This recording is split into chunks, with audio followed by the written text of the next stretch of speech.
Right, remember to turn your microphone on this time, you idiot.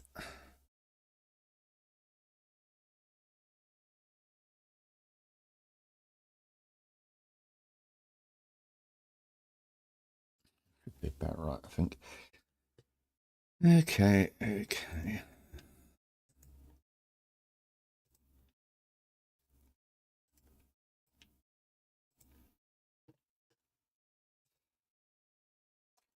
Make sure not to start the wrong one.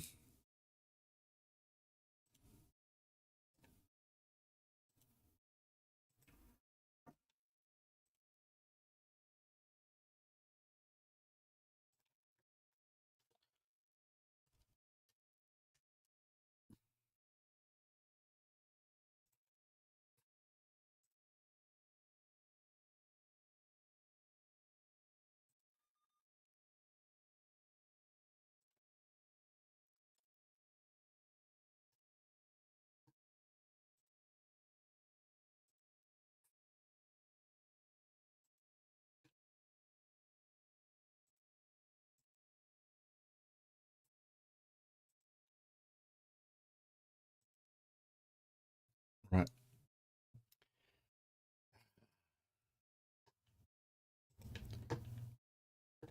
I'm afraid, for the moment, it's 1.5, not 1.6.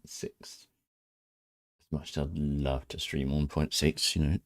There are rules to be followed and...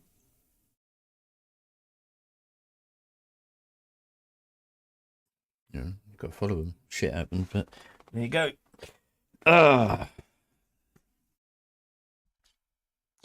What I can do, I can do a bit of driving. I can show off the pit wall a bit more while we're driving today. I haven't seen if there's any multiplayer going on. Possibly. Never know. Right. Start the right version. Right, Maggie. Oh, mate, I fucking love to. And, you know, people are proper gagging for information. I will say, I won't say what car I did it in, but I went for a lap around that lovely track that Pete absolutely hates. Well, hates, but you know, when people say they hate something, they secretly love it, but they just don't want to admit it. It was a late, well, an early evening wet lap, so the sun was low, although you couldn't see much of it.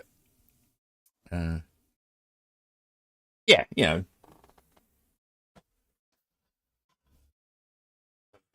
Yeah, I did. I thought, I wonder what it's like in the wet. Because I've done a little bit of wet driving in 1.6, but not for a while. But I went for a lap in a car at Nords, which is, we've already got it. It was really good.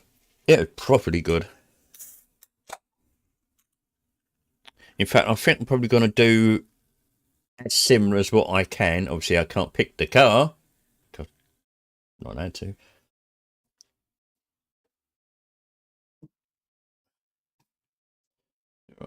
Make sure we do Automobilista 2 and not Automobilista 2 Beta. Right.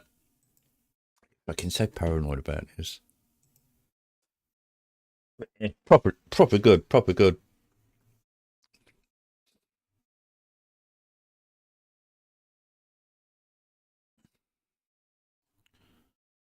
Yeah, I feel for the guys at Studio 397, etc.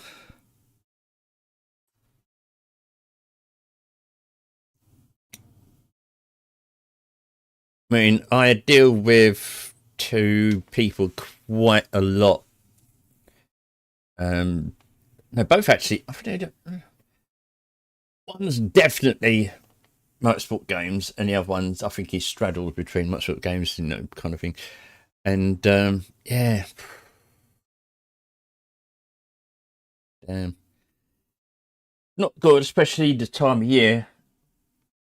I'll tell you something. The one thing they better not fucking do, because that I'm just checking 1.5.6.3, which is the right version to be on. If they pull some kind of shit in December It's bad now, but you know, if we get to just before Christmas and they pull another load of shit like that, yeah, I'm afraid it's going to be, yeah.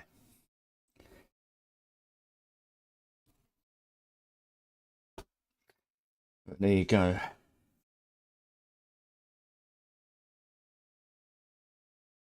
As long as Electronic Arts keeps the fuck away from it, and the best outcome would be a popular studio to bite and take it under their wing.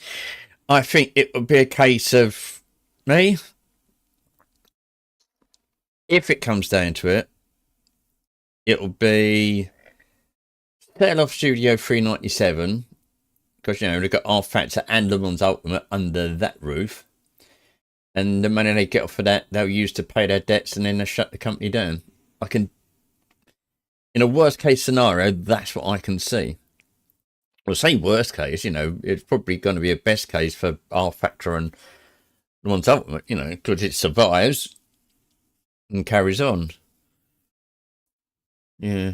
Yeah, I think there are a lot more worst case scenarios. But, I don't know. Guess we'll fucking see, innit? Right, okay. Single race. No, I did a time trial, that's right. No, I can do time trial anyway, because we can just see. Okay, so the track was Nords. It'd be good to, because the last time I drove was last night, doing that lap under these conditions.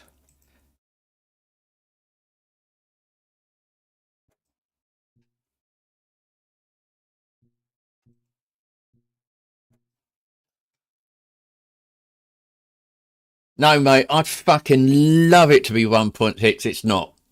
It's not 1.6. I'm not allowed. I'd love to be allowed.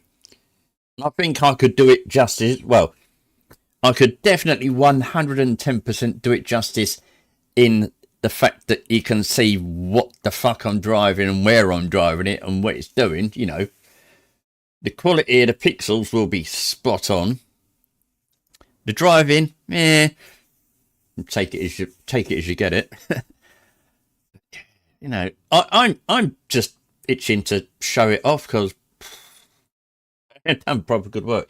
Now, what I'm doing, I'm recreating for my own sake because I was saying to Miki, I did a lap last night at Nords in a car in the wet, late evening.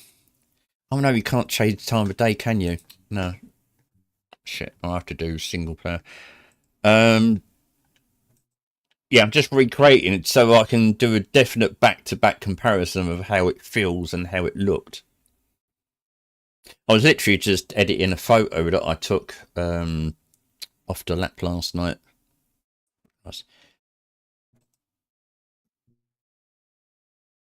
Hi, Plastic.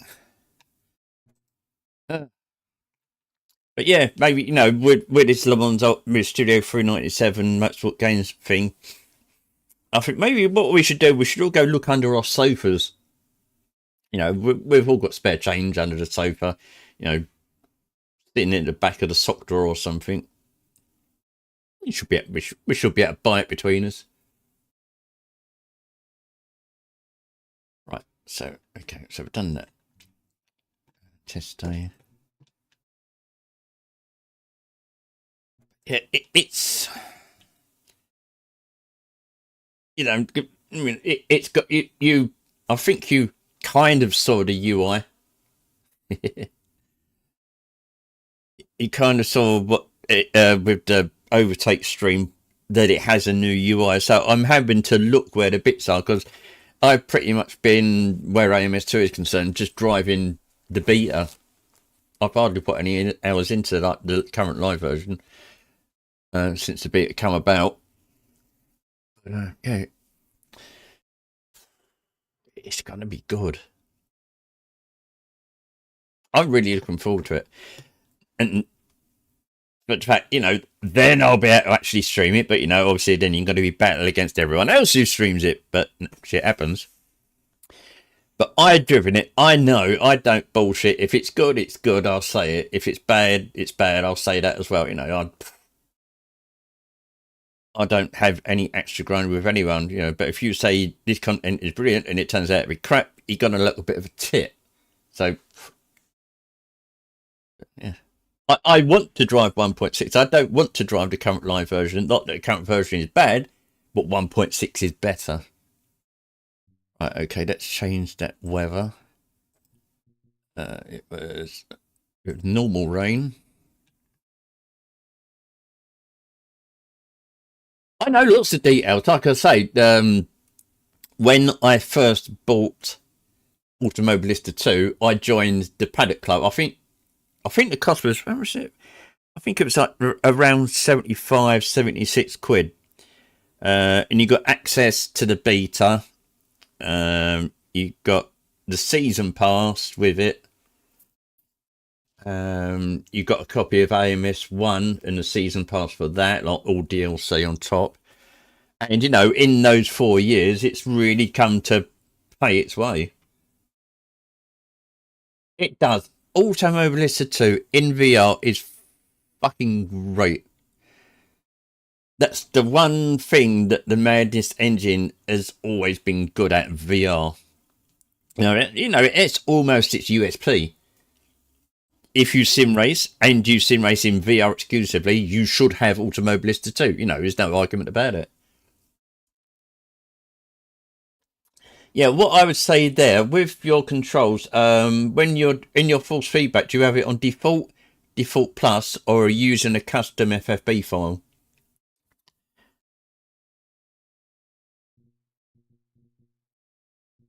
That's right, medium rubber. I think it was on medium rubber, yeah. Time of day, it's a bit like, I think the time of day was actually, set it down by 5. Whoever that was, thank you very much. Just waiting for the bot to wake itself up.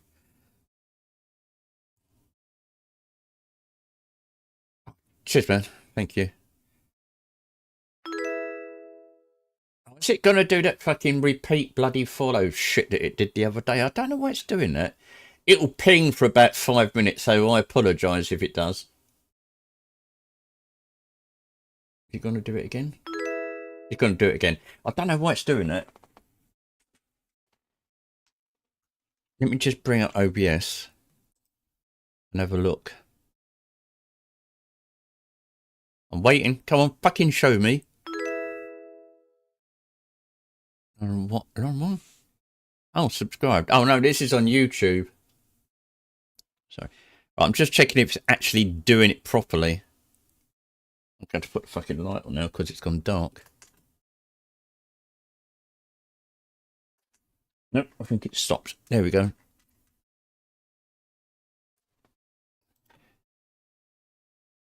Been weird weather today. Where's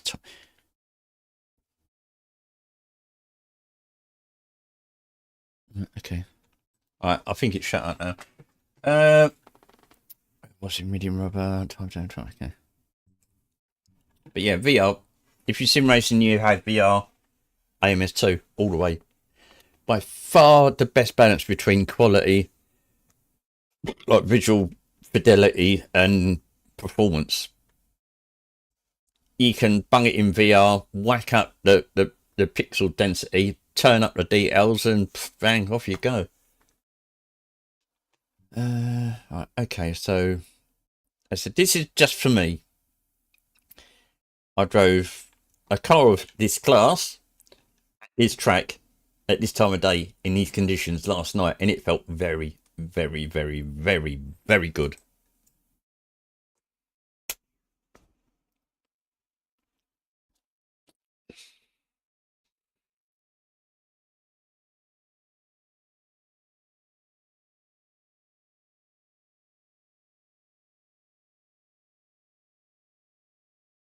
But yeah, because I'm not allowed to stream or really talk about 1.6, you know, you have to be extremely vague with any. I have to be extremely vague with any answers I give to any questions that people ask of 1.6. If it's general, is it good, bad? You know, that's fine. As in, have you driven this car? What's the dash like? Has it got this, and this, that, on it? How about that track? You know, kind of shit like that. You know, like it's like.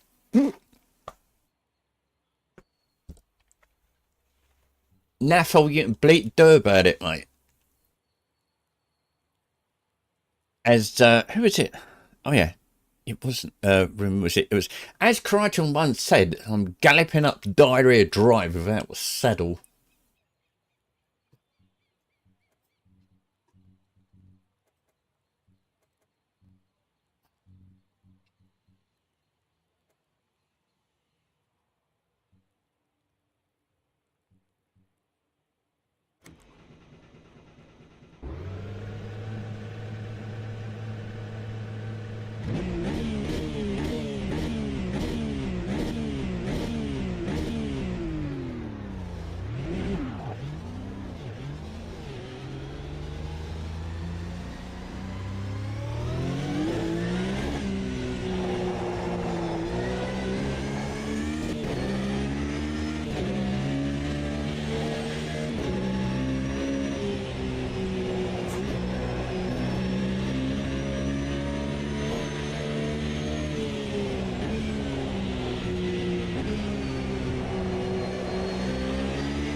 Yeah, I'm afraid so. This is the current live build, which is 1.5.6, whatever it is.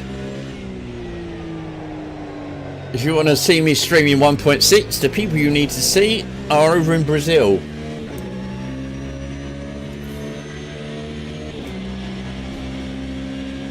Because if they was round the corner from me, I'll be knocking on their door. I'll be camping outside their front door and saying, let me in, let me do it.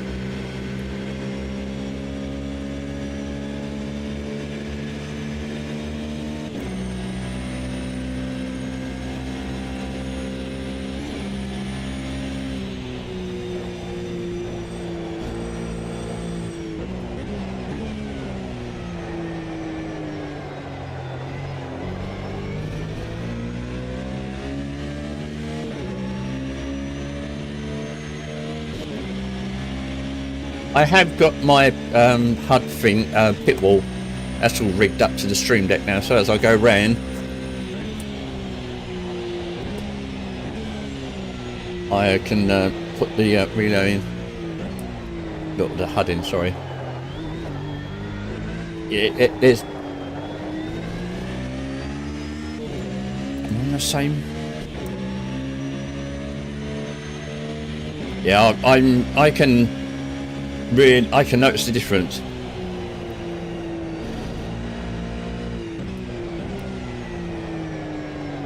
Straight away.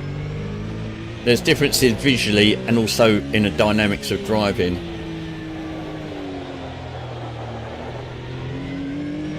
For the better.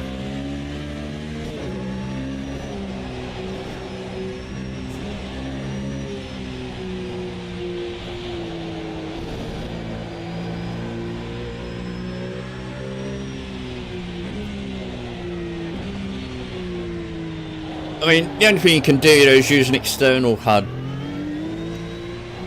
You know, something like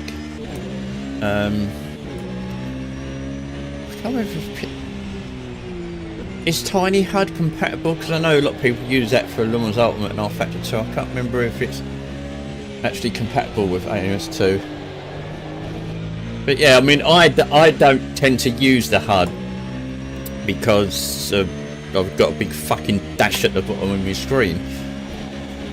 I only tend to have the HUD on if you know, while streaming. So I mean, I've got it all mapped to me button box, so I can turn it on, off, change the elements and all shit on the fly and that, right there.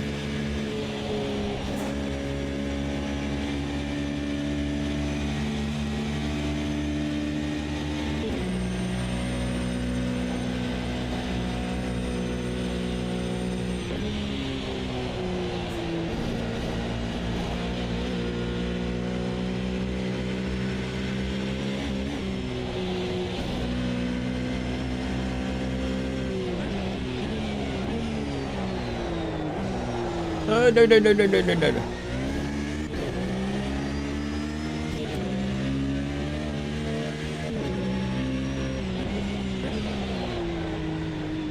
Need to sit that brake balance further to the rear.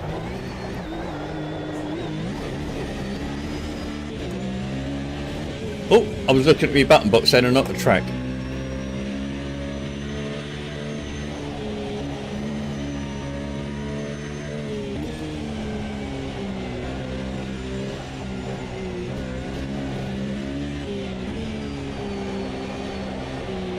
Oh, hang on, it's not going to work, is it? Because I haven't changed the game. Or did I? No, I didn't. Oh, I did. It was on, wasn't it? Yeah, everyone who's in the as I said earlier, when I first bought AMS 2 before it was released, I paid. Oh, it was working. I couldn't remember because for this HUD up in here like that. That's one option. This is the HUD itself. You know, you get the information, the telemetry, time, tyres, damage, and whatnot. That's the default one. What I did, I added another. I'm going to turn my microphone down a bit. I think I'm a little bit too loud. I added. That might be a bit better actually. Yeah, look at it. Because I'm a gobby little shit. All I did. I just created another game capture window, and as and when I'm playing a particular game, I just have that as the focus, and then obviously I just turn the HUD on off, and then the game window on off, which then gives me either this screen, which is the track map, or when I have this one on, this gives me the game screen. You know, so you've got an in-car view, then you've got the map view, and I can just sort of switch between that, or turn it off completely and shit like that. So,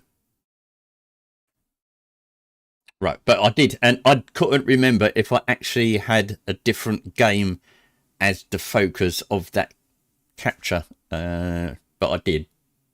I just couldn't remember. Right, anyway, right, let's carry on.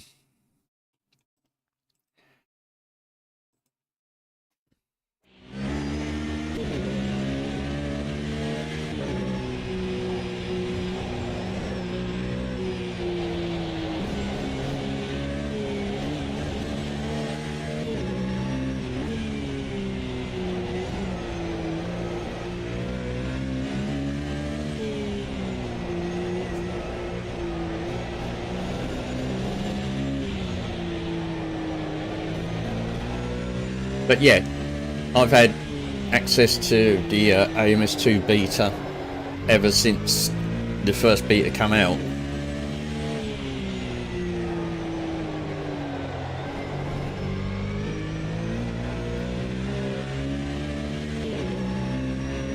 Yeah, you know, generally speaking, speaking in general terms, going into specifics, because I would get into massive trouble if I did, plus I want to. We all know there's lots of good code changes coming for various parts of the sim. But for me, the sheer amount of content that is coming, it's like really good.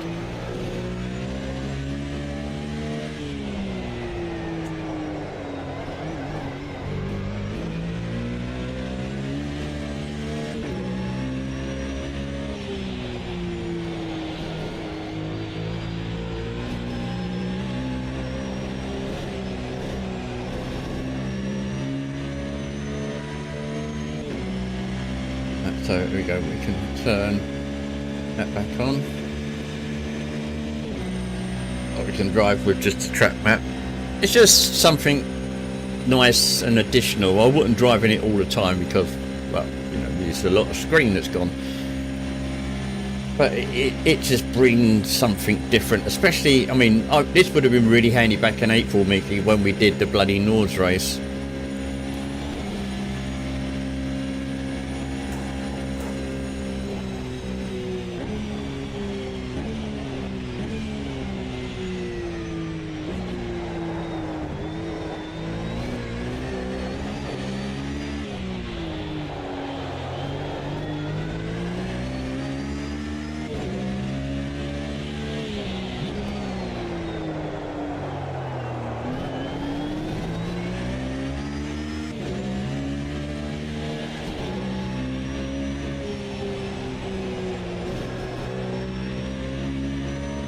Oh God, no! I'm nowhere near clever enough to do something like that. Christ, I'd love to be, but I'm not. I just have stuff and use it. Didn't create it.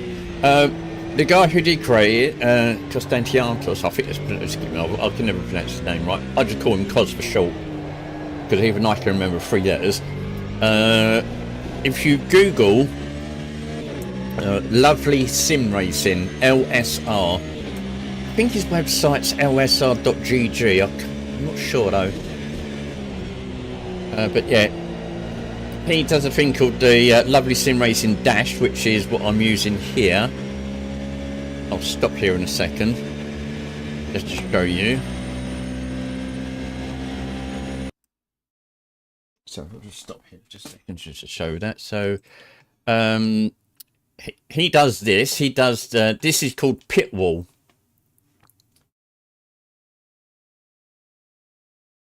But yeah, everything current is getting worked on to bring it up to spec, kind of thing. You know, nothing's getting. You know, it's not going to be a case of 1.6 new content and having old content left on what it's like currently. It's all going to give.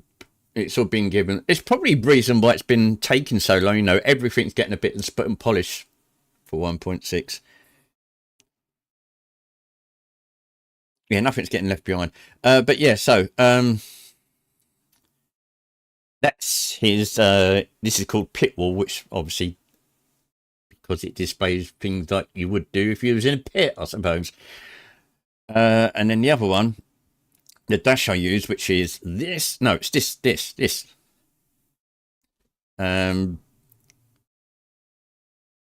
This is the Lovely Sim Racing Dash. I use the XL version because I've got a effing big screen. They do it in various, and also they do it in what versions for wheels, versions for DDUs, versions for Sim Hub overlays. Wait, if I go here, have I got it here? Yeah, I've got it here, but I just have to enlarge it.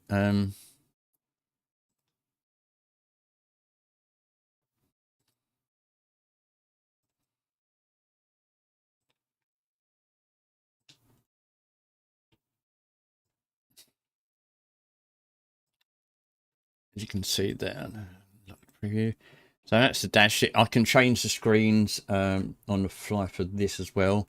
So each dash, I have presets. I have lap times, sector times, and tyres. On the next screen, which is the standard screen, I have stand-ins, my track opponents, and my class-specific opponents. So if you was in a multi-class, you could have that up to see where your next position is. I just generally have it on stand-ins. The relative is fixed. I don't know why. It'd be nice if we could change that as well. The fuel, you can, how much fuel, how much time you've got in your fuel, what you currently got. We haven't done a full lap yet, so it doesn't show the when I should refuel. And then you've got your fuel, so how much fuel you've got, how much fuel you're using, how many laps you should have left in the tank from that point. It's very, very good. I've been using it for a while now. And you can have it as just an, if you don't have a DDU or a wheel with a screen, you can have it just as a Sim Hub display, you know, overlay. But yeah, very, very good. I've been using that for, as I said, for ages now. Right, okay, that's that. Let's get back to driving. Not preview enable, previews. Done.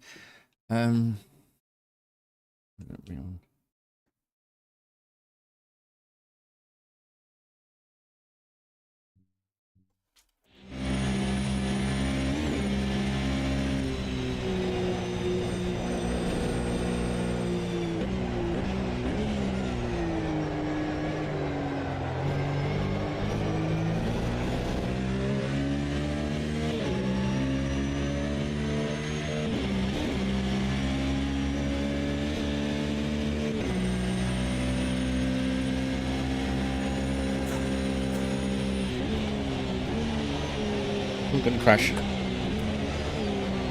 No, I'm not going to crash. Intended.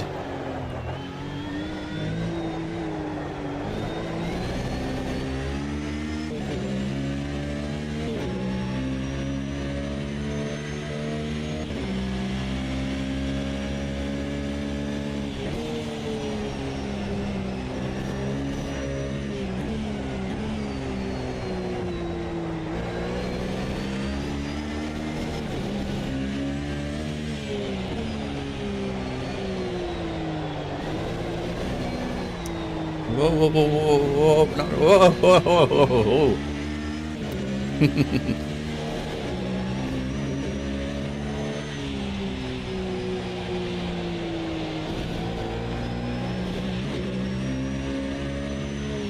Skills, totally skills. There was no luck involved in that.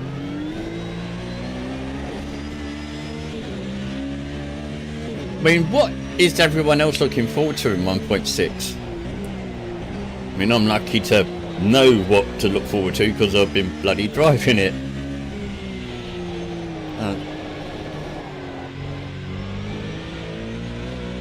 Yeah, that is true. If I could catch the slide, you know, I'm going too slow. But that's my modus operandi. I'm always going too slow.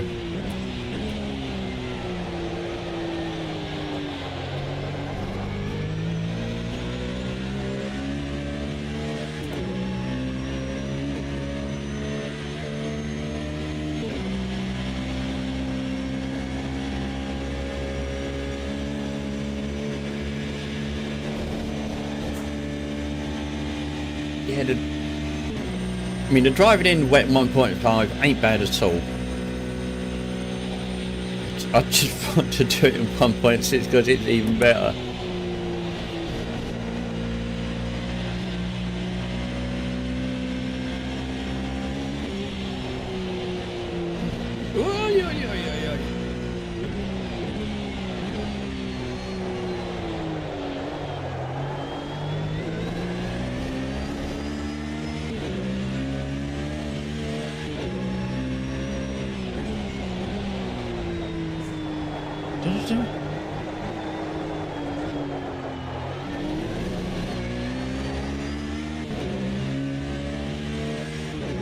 Oh, they are. They are. It's such a ball ache, you know, because you've got. That's like I said. I've got to be extremely vague with any responses to questions. But you know, yes. I mean, there's no one thing in 1.6 that is worse than it is currently in 1.5. Everything has been improved. There's no downsides. So, you know, going from that basis, if you like AMS2 now, you know, you're just gonna love it when we come round to eventually having 1.6 drop and how are you, mate? Oh god, yeah, oh god, yeah, oh, you're my bloody Steam friends list. You probably forgot, mate. Yeah, I know you. Yeah, that bloke there, everyone, Stoner. The geezer was a fucking complete and total nutcase on a motorbike. I mean, some people might consider me a bit of a head case, but you know, I bowed down to people like him. It's a, yeah. How he's still alive, I've no idea.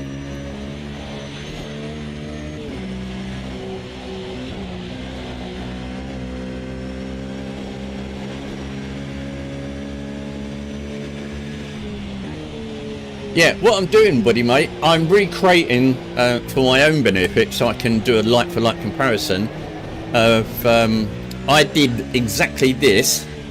I did it in a different car, which I won't mention. I did a lap at this track in these conditions at this time of day in a different car last night, and it was. Hang on, we're not on a forum, we're not on a Discord. I don't have to be careful with any hint. I'll just say it. It was really fucking good. You know.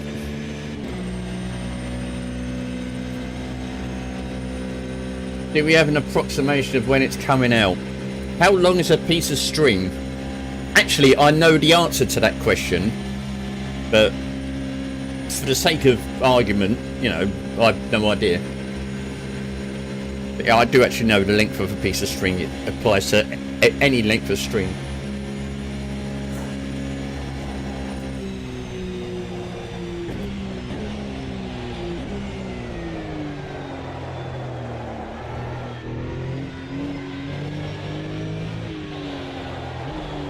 Hey, there we go. You came fish in front of a sellout crowd.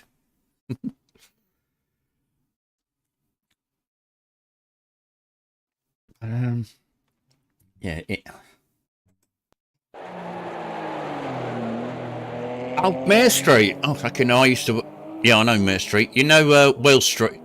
Was it down by Wells Street? Because I used to work there. I worked there with my dad many years ago.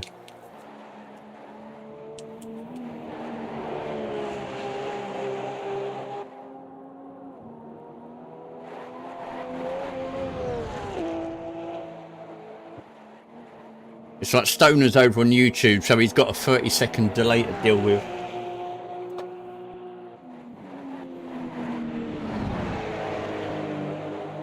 Yeah, I know Mare Street, Christ.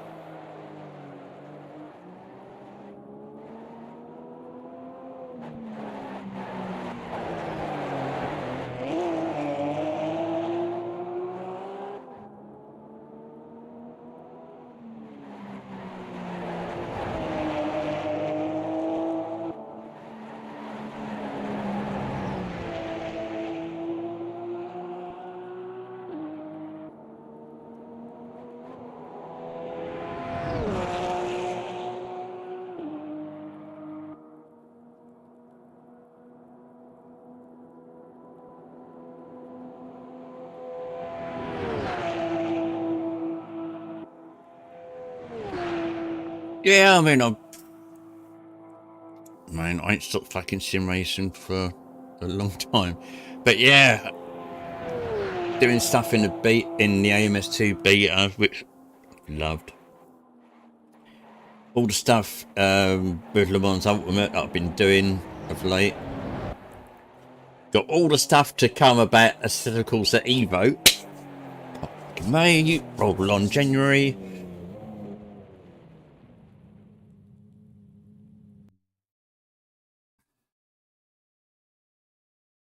I mean, it's always been like that. The thing I want, the one thing, especially because I take a lot of photos in game as well, like any sim. The only thing you can't do with AMS2, as a consequence of the Madness engine, you can't have. I need to be courier as well, blimey.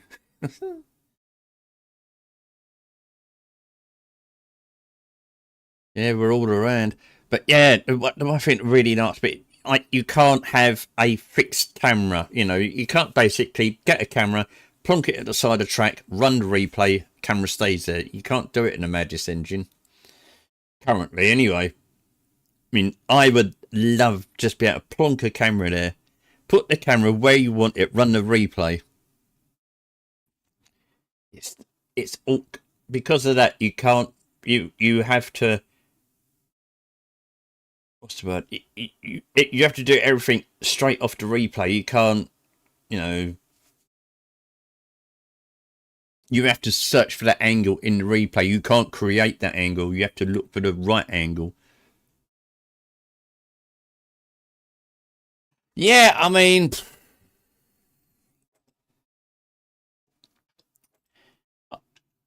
it's already been said that I've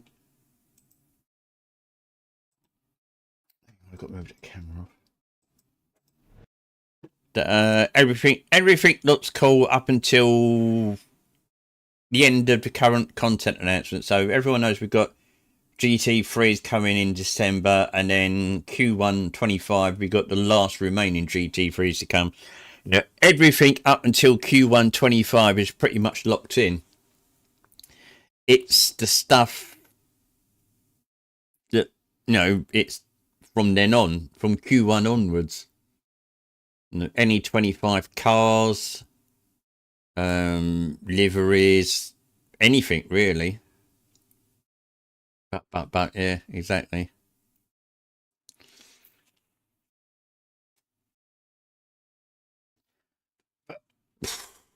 I mean, I would probably hazard a extremely rough guess that probably something like 50%, maybe 60% of Le Mans Ultimate's possible user base are waiting for the GT3s. Sad, I know, but yeah, I think there's so many people just waiting for the GT3s to be added. I mean, hopefully we'll get, if things don't get any worse, like the current situation, we should get the GT3s, probably private servers as well, and, an official release of the VR. We've got it at the moment, it works, but it's not official. So if we get those three things, the first batch of GT3s, the private servers, and an official release of VR in December, that's going to give sales a big fucking kick up the arse. Okay. Now, did I ever get that on? Oh, it's off, isn't it? Yeah, okay, it's off. Okie dokie. I'll do a race and I can do it better to show you the HUD then.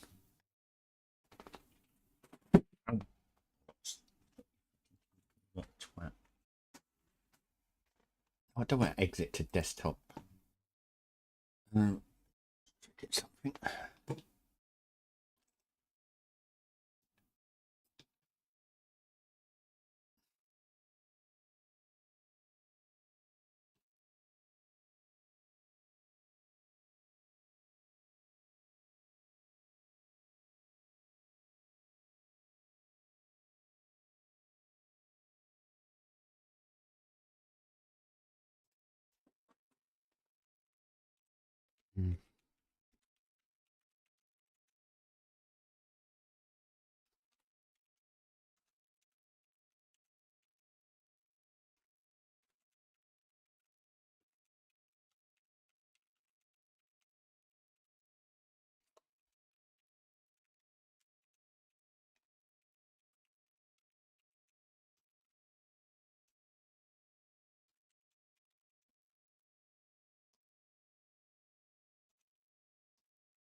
I'm just answering a post and I'll do a race in just a second.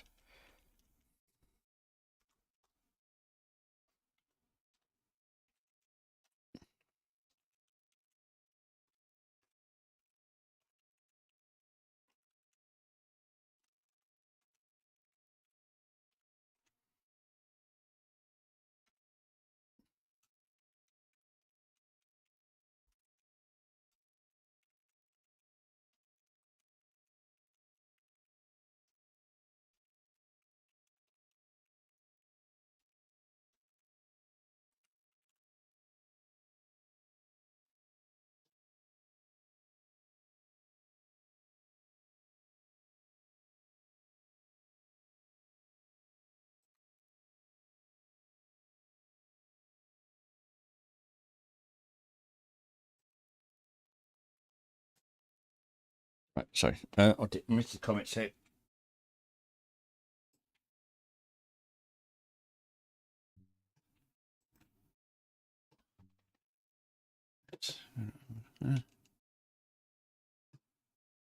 Hi, Matt.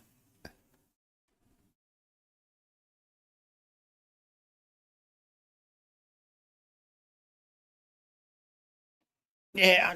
Also, I think a lot of specifically talking about LMU, there's definite an age thing the younger the person, the more, you know, gimme, why, what the fuck, blah, blah. The more sensationalist the comments get. Obviously, if you're not a fart like myself and you've been around the block a couple of times, you know the score. You know shit happens sometimes. Sometimes for the good, sometimes for the bad. You just got to ride the waves, and hopefully the ship don't sink.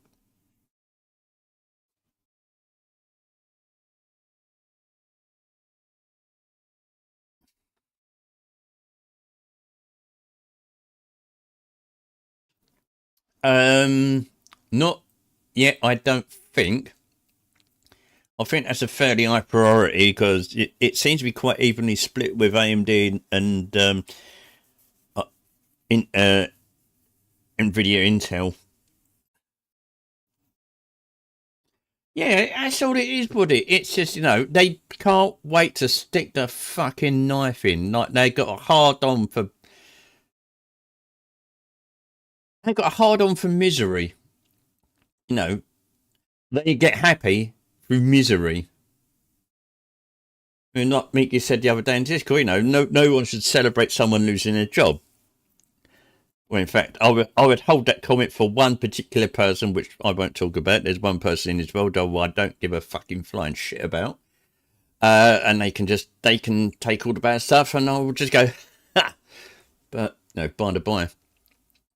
But yeah, they live and they thrive on misery. I mean, sim racing subreddit for one, or should I say, sim racing's Daily Mail.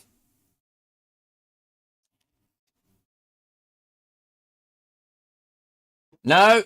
As I've said, I put it in there. The key for 1.6 is over that way. I was going to put arrows in, but YouTube don't let me put arrows in, and I can't do them on Twitch either. No. 1.6 is not out yet. It's not been announced yet, which is why we're doing it in 1.5. I'd love to. I've said it all the way through. I'd love to stream a bit of 1.6 and show everyone all the goodies, both content and code-wise, that's coming. But currently, I'm not allowed. So I would get a massive slap on the wrist. I've got to clean my glasses because I'm fucking filthy. If I did. I mean, we can talk generally about 1.6. We can't give specifics. We can't give details. We can't show footage, either in motion or stills, as in screenshots or video. We can sort of talk in a very rough way about what's coming. Is it good? Is it bad? The good, bad bit I've already covered, as in there's not one aspect of 1.6 that's any worse than 1.5 is. Everything has improved. So, yeah, you do have to tread a fine line. Having access to the content early, even though I paid to get access to the content early, it still comes with rules and stipulations. It's just the fucking way it goes. Yeah, I mean, that's because Overtake is a big media outlet for sim racing. I'm not a big media outlet for sim racing, although I have broken some pretty damn fucking big stories in my time. But that don't count for shit. Hi, mate. How you doing? Right. Okay. Right, now I'll do a single race and I can muck about with the HUD whatnot. Because it's better to see everything in motion when you're in a race. Yeah, not bad, mate. Not bad. Currently trying to work out the most cheapest way to get to the Sim Racing Expo. I've got my press ticket sorted. I mean, Danny, the date to get your press accreditation passed about 2 weeks ago, and I thought, oh shit bollocks, I was going to leave it. I thought, am I going to go? And I thought, I'll try to go if I can get the tickets. Like, I'm going to get an extremely late deal. And obviously, I think, oh, bollocks, I haven't got my press accreditation sorted. So I messaged Danny, and he got that all whizzed through. So I've got my press pass, whatnot, shit, doobly-dar piece of paper done. And now I just got to get there. So, yeah, if anybody comes across any good deals from any London airport to Dortmund, let me know. I've got alerts plopped up on all a bunch of different flights and hotels. So I'm just waiting for all the stars to align. So I just go, boff.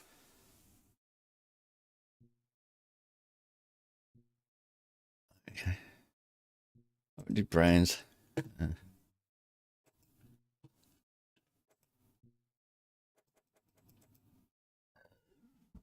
Oh, excuse me.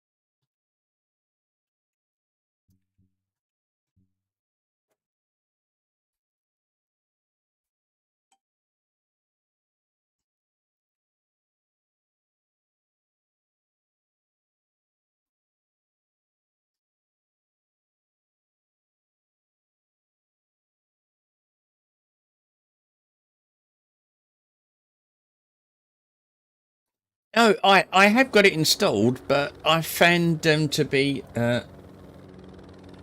best British track in my opinion. You must be new here.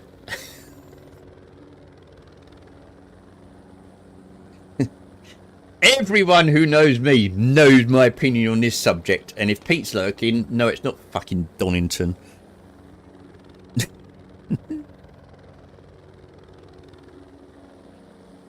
Yeah. My favourite and best track in the United Kingdom is Brands Hatch. It is. See, Woody knows the score. You know, he's got brains. He's sensible. I mean, there are, all the UK tracks are pretty good. All right, I'll let you off. But yeah, it's Brands Hatch. I love Brands Hatch. I've been going to Brands Hatch since I was a fair bit younger. Liddon Hill. I've been Liddon a few times actually. What did I go see there last? What was it? What the fuck is it? I can't. Oh, God, what else? The last time I went, it's been a while since I've been to Liddon. It was so long ago actually that I can't remember I went down there to see, but I've been there a few times. Yeah, Brands Hatch is literally just... If Mepham wasn't in the way, I could probably see it from my outside my bedroom window. So yeah, I'm extremely local to Brands Hatch. More local than May. But yeah, I like love Brands, Alton. Don't tell Pete, but Donington's all right, but only in the national version. Cadwell, not technically English, but Fruxton's good. I like Fruxton. Fruxton in the touring cars on R Factor 2 is just like really good. Like Knockhill, Pembury. I don't think there's actually a bad track in the UK.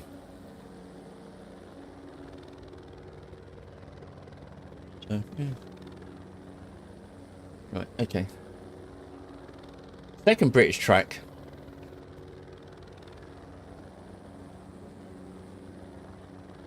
Probably Alton Park. Just for the...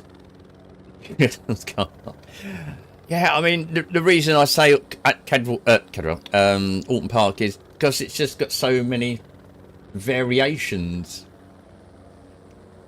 You know, you got it with and without the chicanes. You've got the Fosters, National. And they're all really good. You know, they're all got their own character.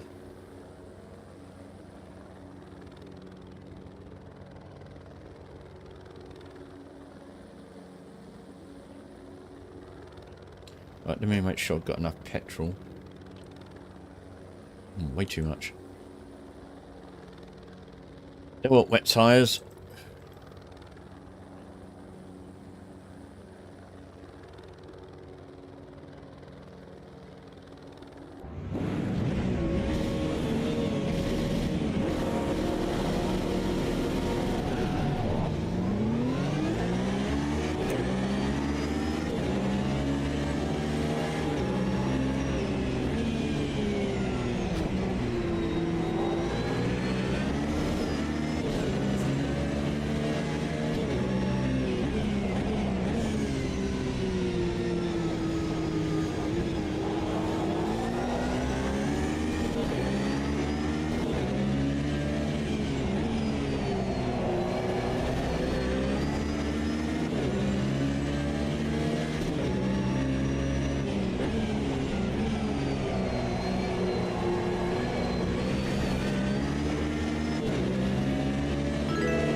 Cheers for following, man. Thank you.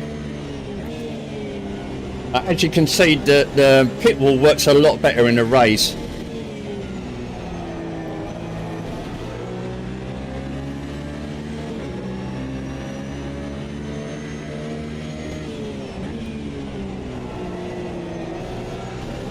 Well, put it this way, I much prefer driving in 1.6. I don't know if you could call it less slidey, more slidey, but I just prefer how it is to drive in 1.6. Obviously, that's not saying that 1.5 is bad, which it quite plainly isn't. But it's better in 1.6.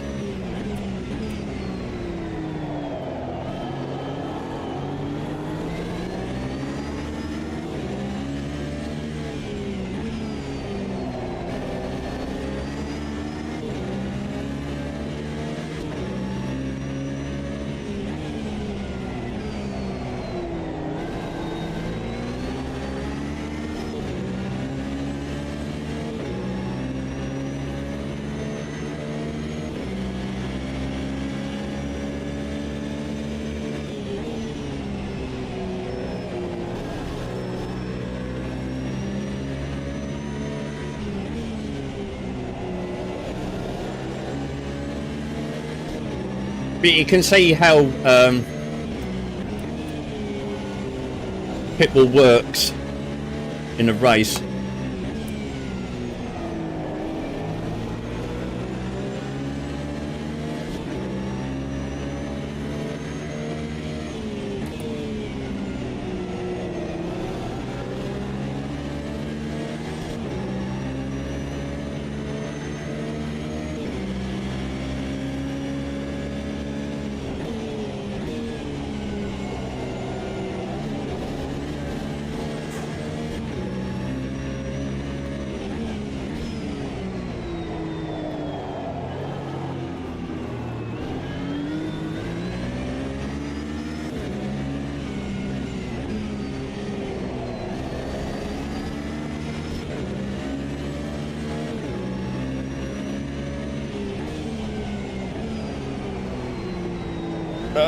Late break, late break.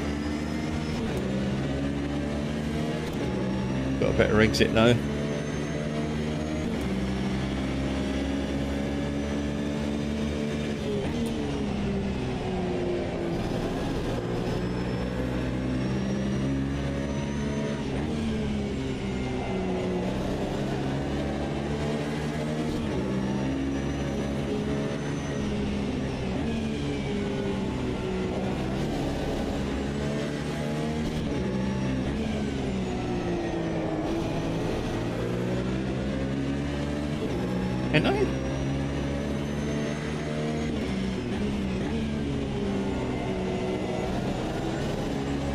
I think it does. I think with the gaps, it's I'll show you. The gaps is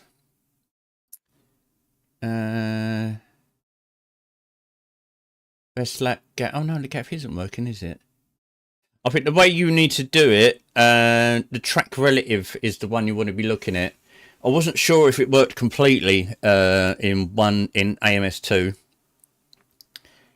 But what you need to do there is for the car, the track relative one, the one below all the times, because then although it doesn't measure the gap, it shows you which way it's swinging. It you closer to the one in front, closer to the one behind, you know, that kind of thing. Yeah. Well, this is purely Pitbull. Pitbull's being developed all the time, along with the lovely sim racing dash. Might even be on an earlier version. I might need to check if I've updated it and may have fixed it. So it gets updated and changed as time goes on. So I wouldn't expect it to carry on not displaying. But as you can see, everything else works. Okay. I will check that though.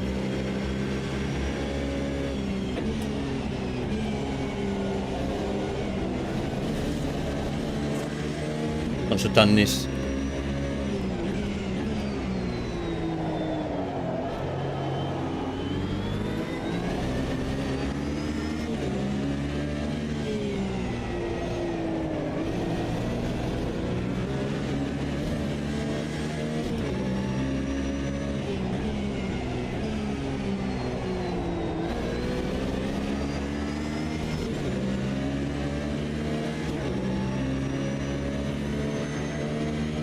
Yeah, I'll have to check. Once I've done this race, I'll check it from on the latest version.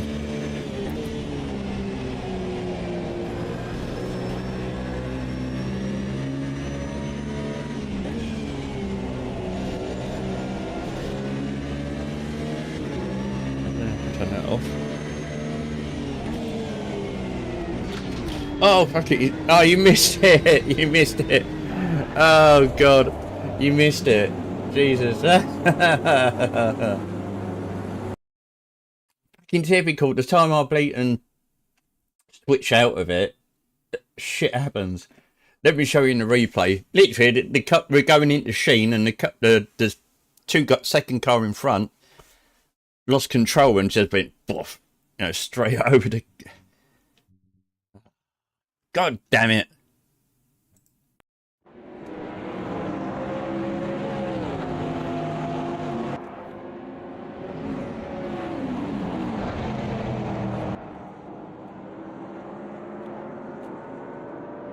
It'll be the next lap.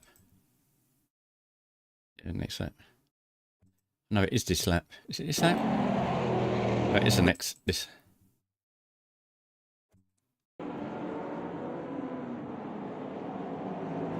Bloody typical.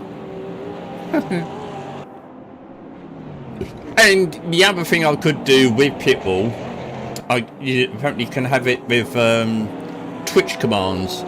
You know, so if someone in chat wanted to see a particular thing, you know, either the Pitbull track map or whatnot, you know, you could command it and it'll automatically switch to it. Yeah, it was that bloody Mercedes in front of that McLaren. Watch it, watch it, watch it, watch it, watch it. Look. You know, did not have a chance.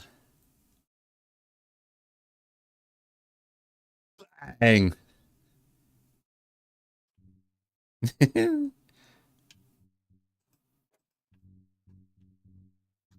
Let's wind it back because I want to see it from that car's view. Yeah, that was an AI driver, so okay, let's what's his name? It was, I think it was this chap.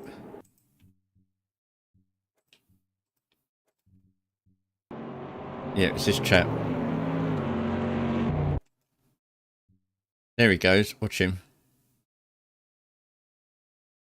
Oh, he lost it. Oh, he actually lost it. I thought it was a bit weird, but he actually lost it on the brakes. Go to the car in front of me. If we go to his bumper view.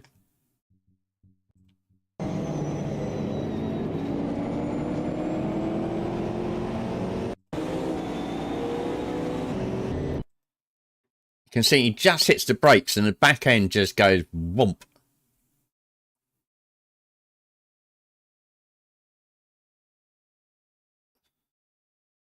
And then along comes me into the back of the McLaren. But it's good that AI can make mistakes because no one's perfect. God damn it. Oh, that's right. I was going to check Pitbull, see if I actually had the same version. Current version. Give me a second.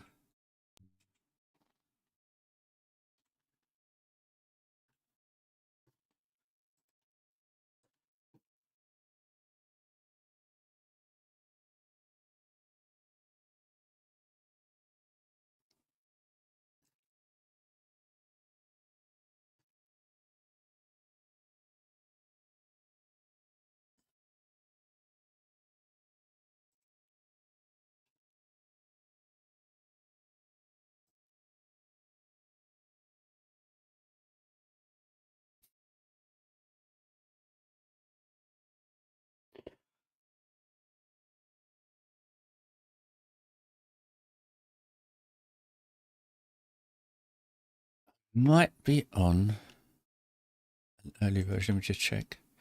So the latest version is okay.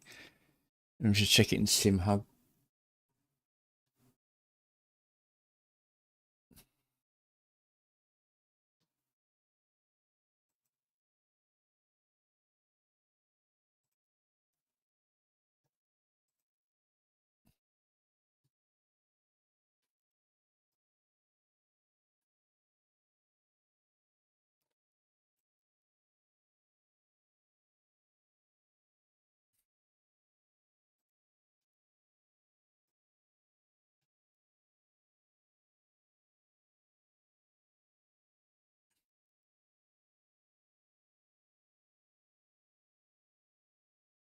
Let's see.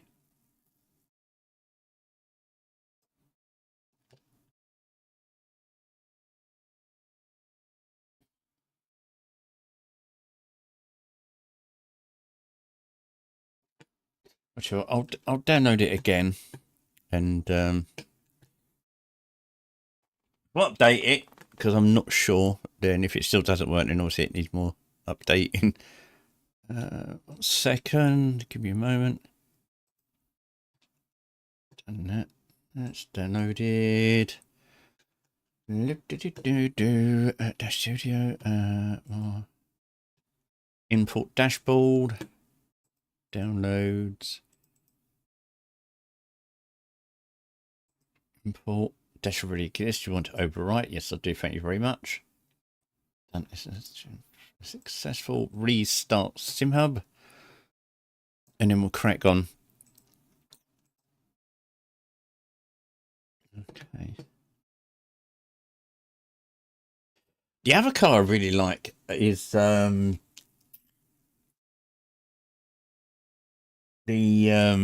it? Is it MG15 MS? I can't bloody name it is now. I know what it is.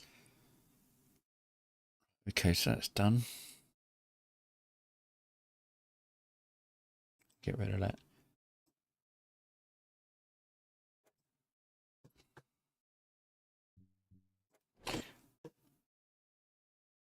Good combination, actually. In fact, I'll do that now. The good combination I found the other day when I was testing was testing in 1.6 and not 1.5 for anybody else that we're doing right now.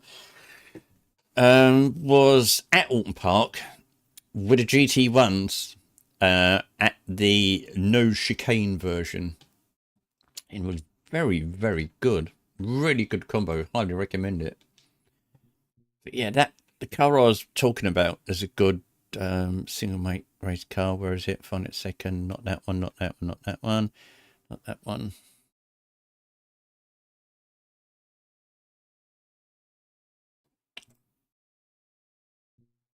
Oh, it was MG50. Yeah, this one.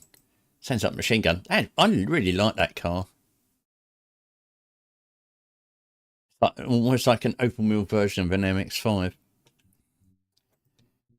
But anyway, yeah.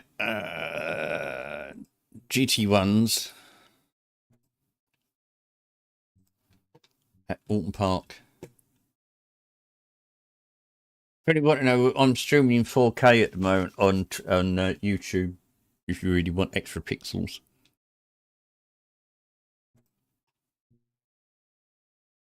This one, not this one. This one, classic. That's it.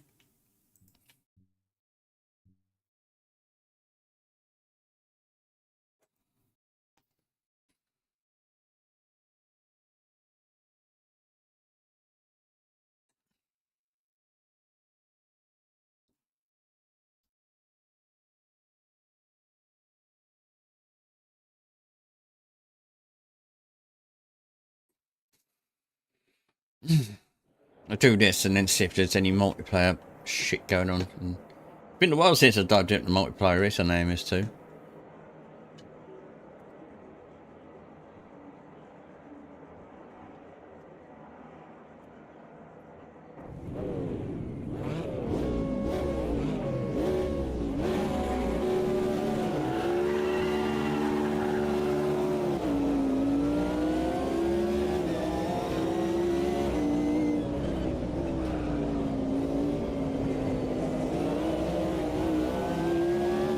Yeah, this is a fucking great combination.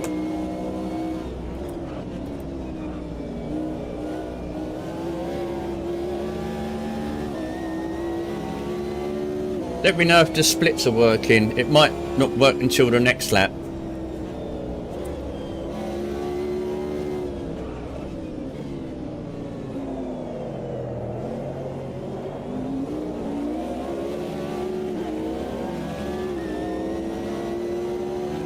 Might take a lap for it clicking. The only thing is, they brake really early for this right-hander at the bottom.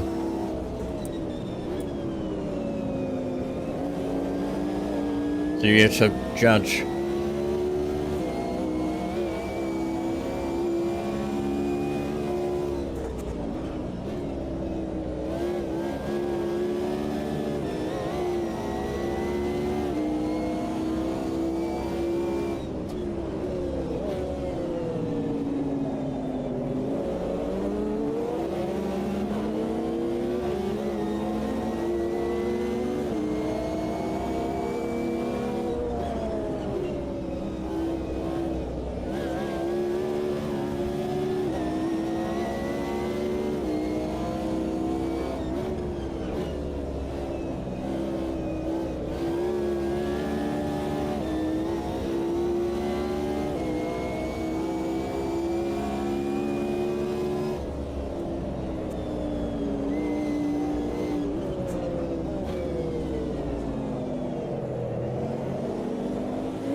Not your combination you'd think would work, but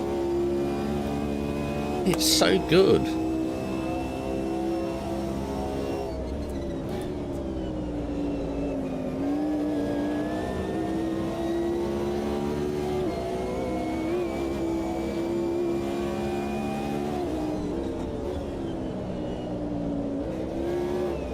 Oh, nearly went at a barrier then.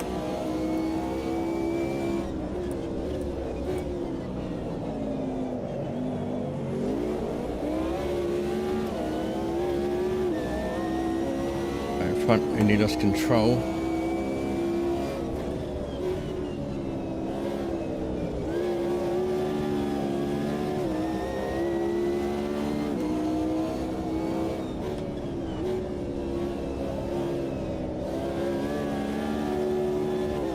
Right, now I've updated pit wall with the splits working on the timing.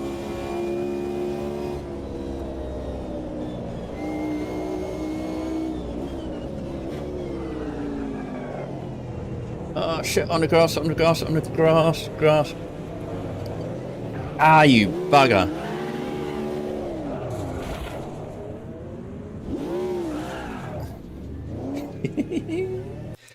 Oh shit. Right, hang on, we'll try that once more. Hang on, excuse me. There's a Spitfire going over my house.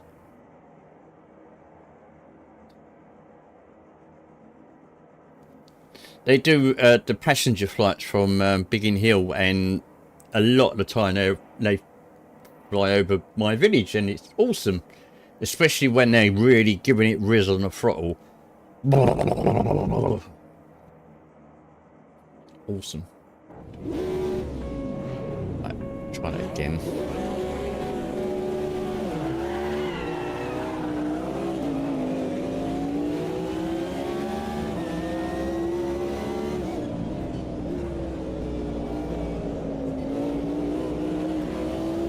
But I've always found the AI in AMS 2 to be really good.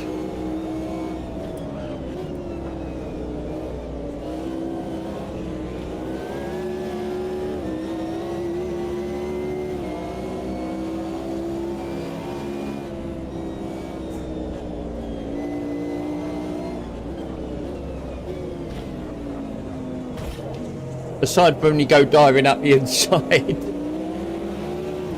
Cold brakes, mate, sorry.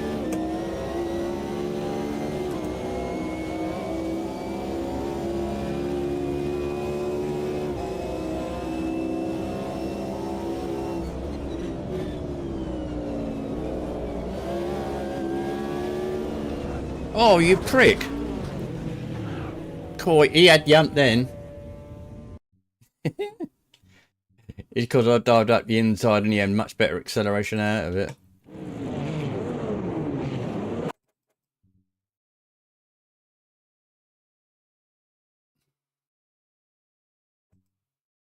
Ooh. Oof.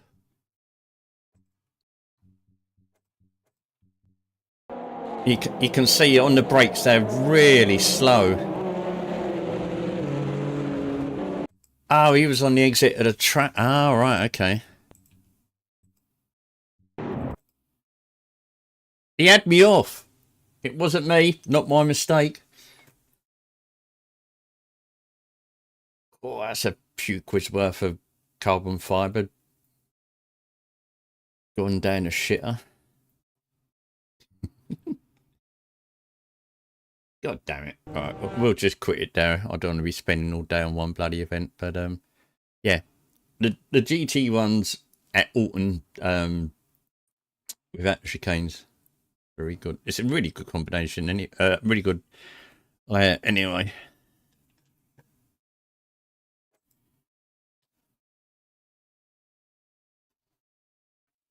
It's the time. Oh, 3 o'clock.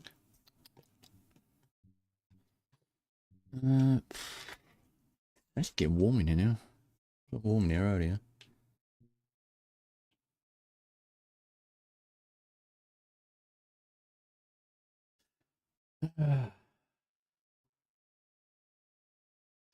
The other car I really love in AMS 2 that I haven't driven it. I can't even remember if I've driven it in 1.6. It's Sprint Race. Really good. The M1's quite nice as well. JCW Mini. It's a JCW Mini. It's good everywhere. Excuse me.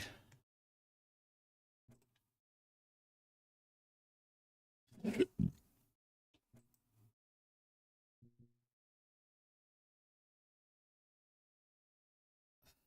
don't tend to drive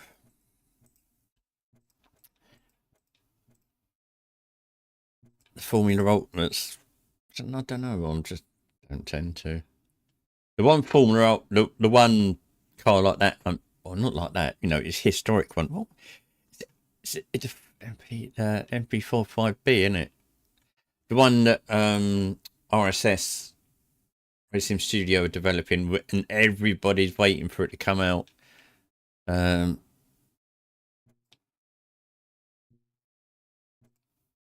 MP45B, yeah, they're doing this car. RSS are doing this car for The Sato Corsa. It's probably going to be the next car out, and that is going to be properly nice.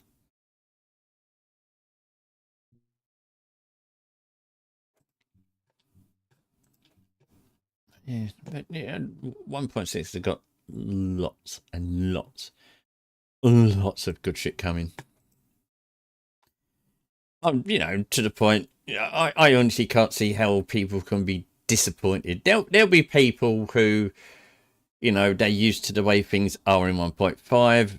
Something in 1.6 will be different to what they're used to. Ergo, it's crap. Just the way shit happens. It won't be crap. It's just that because it's different and they can't adjust to that difference, it's inherently crap. You're bound to have that. I mean, it's like that with any update, with any sim. This way people just, it's different, must be crap.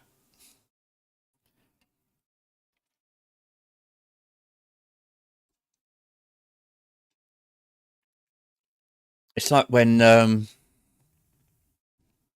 Race Room redid their full feedback a while ago. I initially drove and thought, oh, this is, you know, it was really different to how Race Room used to be.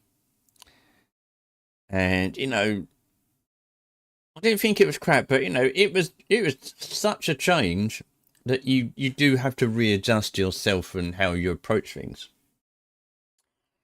I did. And now I absolutely love how Race Room feels to drive. You know, it's that kind of thing. Some people might not get used to it, and, you know, regardless of what they do. But, you know, fair enough. You know, they've tried it. They've tried to get used to it. They can't. But, yeah. Don't listen to the, oh, it's different. Oh, my God, it's crap crowd. Just form your own fucking opinion. Don't listen to no one else's, including mine. Definitely not including mine. Shit, what was I going to... Oh, yeah. It was,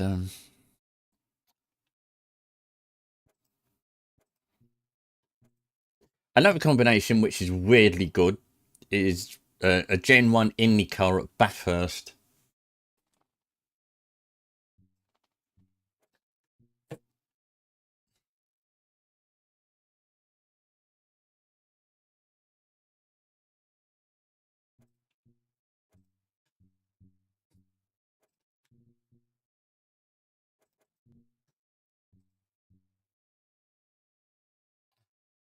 Piss off with your viewers, bollocks.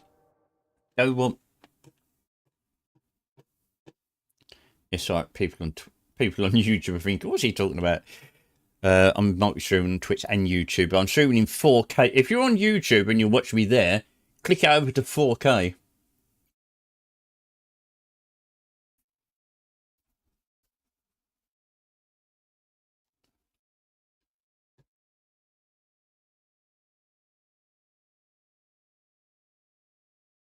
I forgot what I was going to fucking do then. Excuse me. I've got, you know, I'm having a senior moment. I'm only what? I'm 6 years and 5 months away from getting my bus pass. That's quite scary, you know. So I'll be 60 in a year and less than a year and a half. In recent parts, they have an indication time for the cube. Wondering what will be either for 1.6 update or even a Dead Part 3 update. Yeah, let me predict when the next piece of rocking horse shit is going to appear on my grass. I've fucking no idea, mate. You know, I actually have no idea.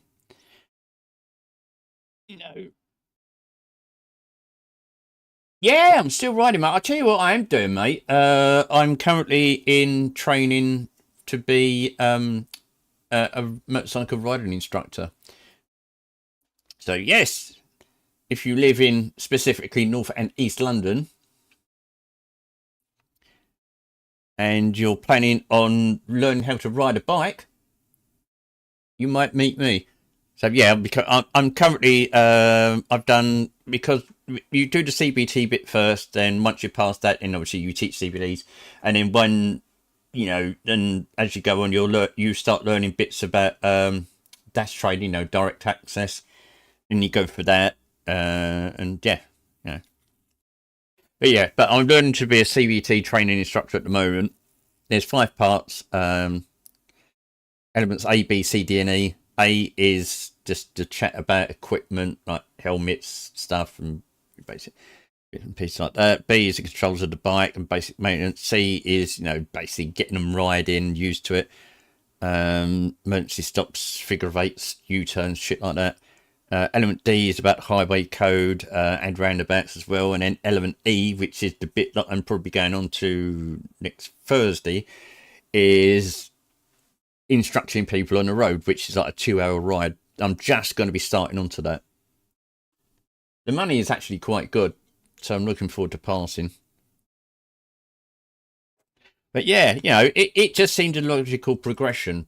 You know, the sheer amount of miles I've ridden on the road, why not use that knowledge?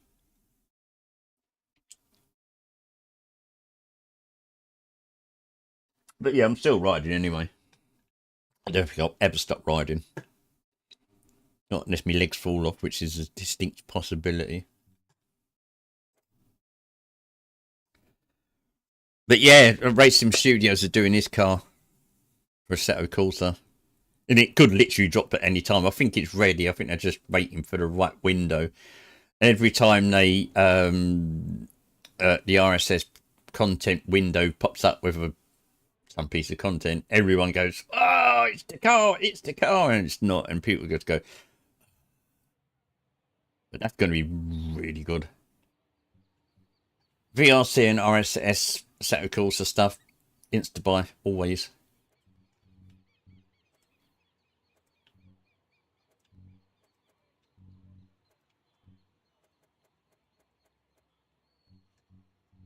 I haven't driven this car for a while, so I might be a little bit out of practice.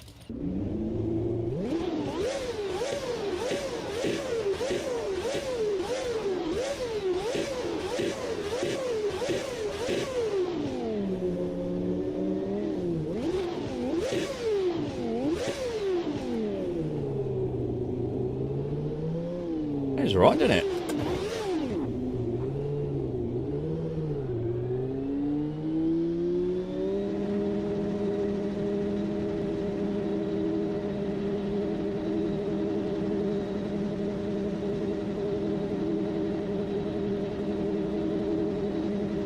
I've got the full street back on. I've got this on 100%.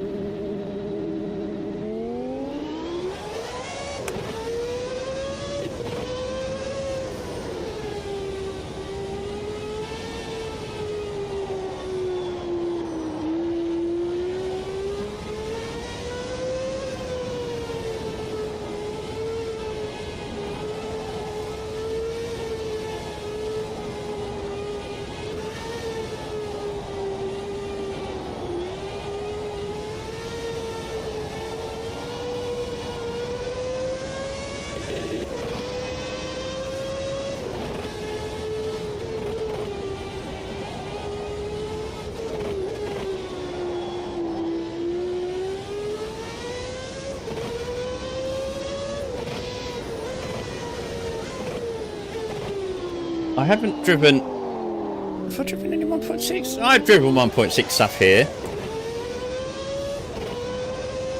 You know, and take it as that. As you know, if you have access to the beat, you have to be so careful what you say. Definitely showing shit, either photographs or videos, is an absolute strict, definitely no. We'll send the boys round to fit you with some concrete boots.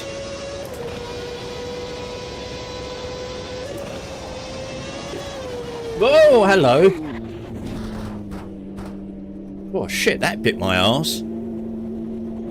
Okay, now we've got a wheel on the grass there and it just did not like that.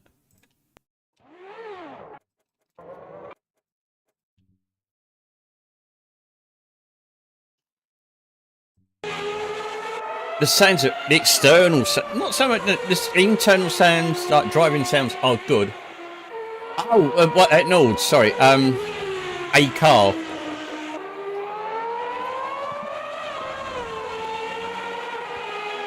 Yeah, the external sounds are a little bit better than the internal sounds with this car.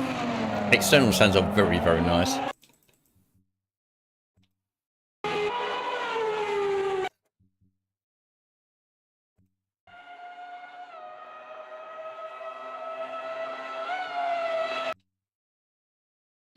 Okay, granted, I did get quite a wheel on the grass. I got half a car on the fucking grass. It's no wonder I bloody crashed. What do you reckon? Just a little bit over the curb. It's alright.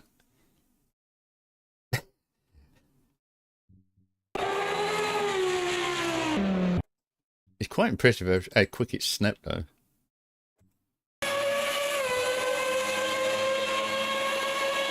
Whack, whack, bang!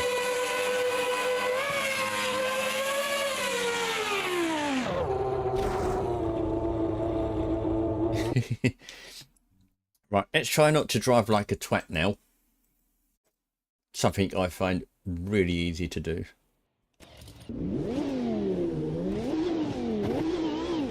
I was gonna say, should I do this at 100% full feedback?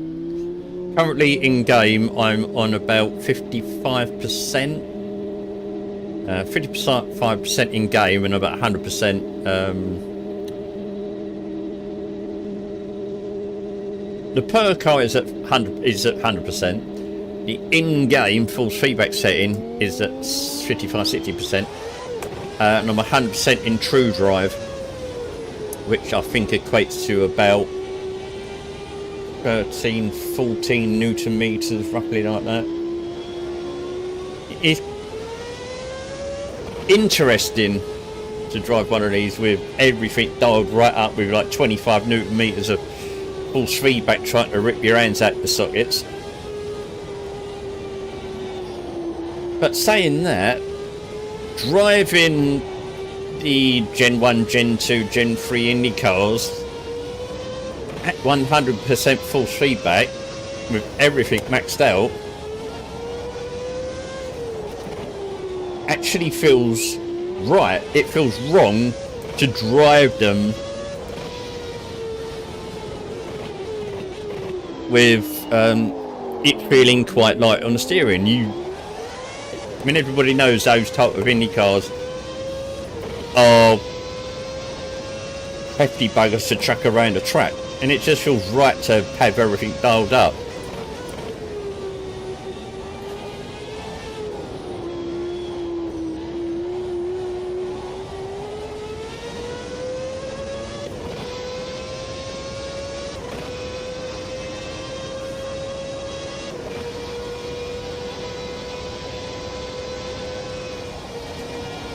Well, I didn't crash then. Yay! Go me.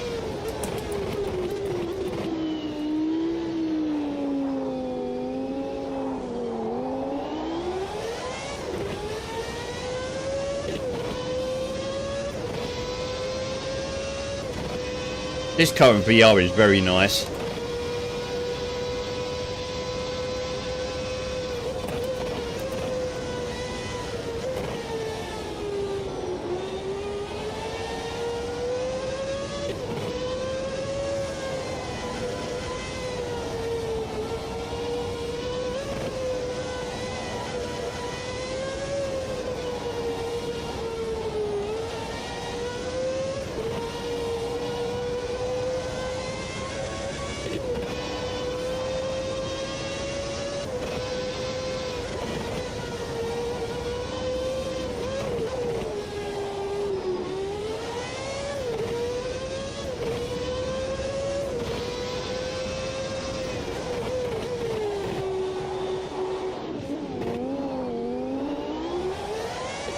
Didn't mean to go neutral around here.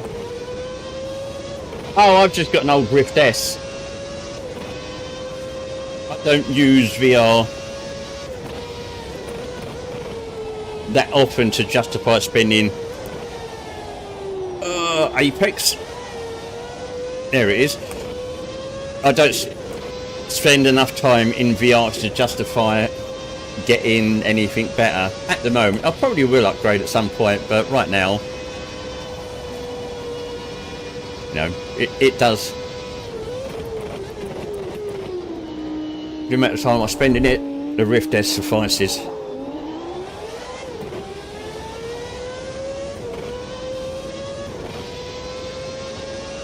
You went from a CV1 to a Quest 3. Fucking hell, that's a bit of a jump.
Yeah, I mean the pixel density alone must be... I don't know, what's the resolution of a Quest 3? I can't think.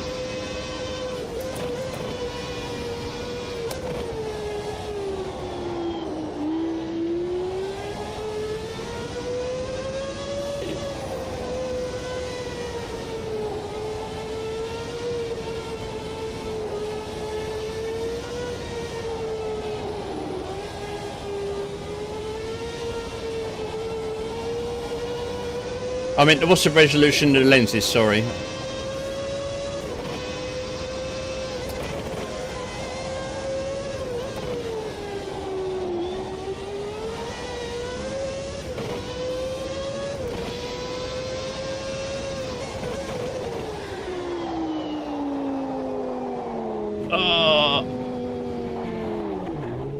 I thought I was going to brake. I didn't want to step on the brakes, so I thought I was just going to get round the corner.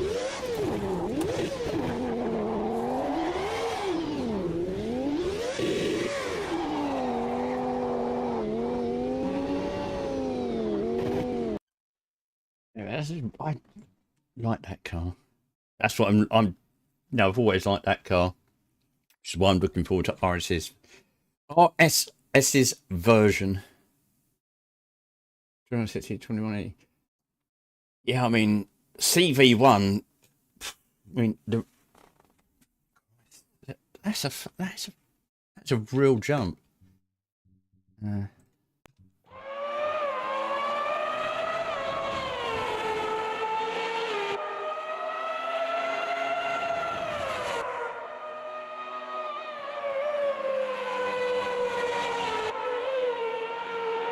It's basically double. A CV1's resolution is 1080 by 1200 per eye.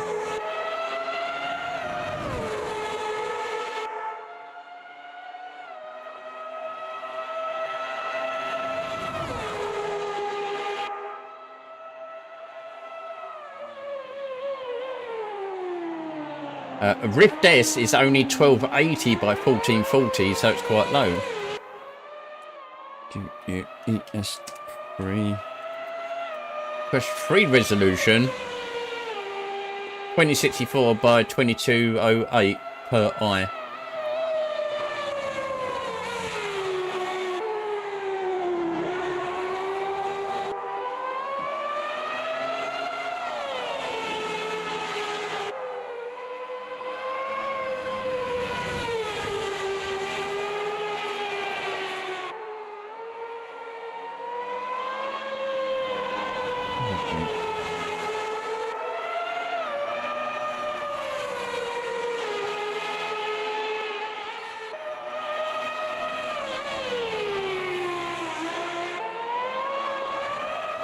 Yeah, I read about that. Must piss so many people off.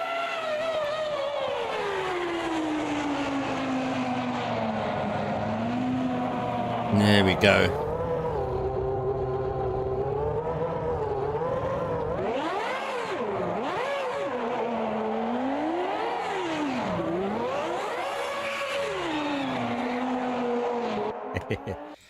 God, yeah. Anyone with one of those, you know, mixed reality headset. I did have one originally. I think I had a HP WMR headset. Yeah, I sold that. That's right. Because it was when you were streaming, the way you had to, you know, alt and, you know, basically with the Rift as if I'm on a stream. No, I've got Twitch transparent chat up in the top right corner here, and I'll just pin that in somewhere in the space, off, bang, and I can see chat. And the way you had to do it with the WMR headset was a complete ball ache, and I just got pissed off with it in the end. And I think that's it. You know, just sold it. It was all right. You know, nothing else. It's, you know, just the usability of it in certain situations was awkward, to be kind. So I just got rid of it and got the Rift S and.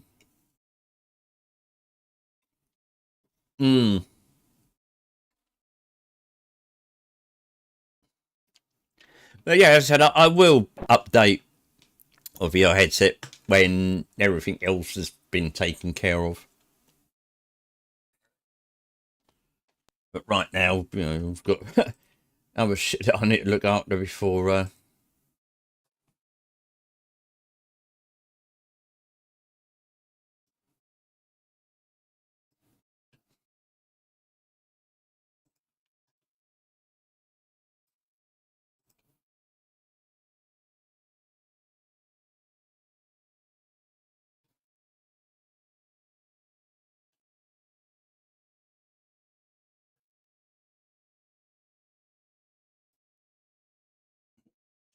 Sorry, a minute, 1 second.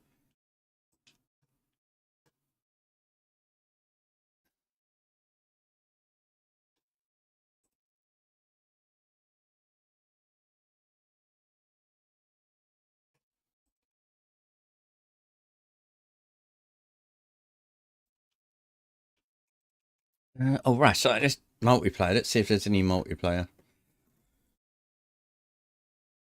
I'll take one for the team. Someone's doing Bathurst. Are they in qualifying? Have I got time to jump in? Great, they're in it. Oh, these are all Gen 1s. I'm going to drive. What am I going to drive? Which one's that?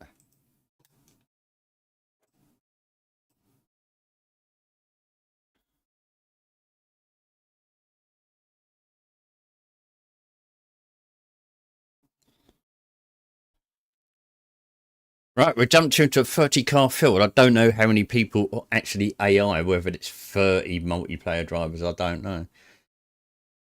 This is going to go extremely badly. Am I going to get time to qualify? Oh.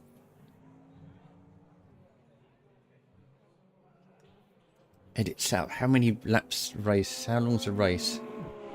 7-lap race.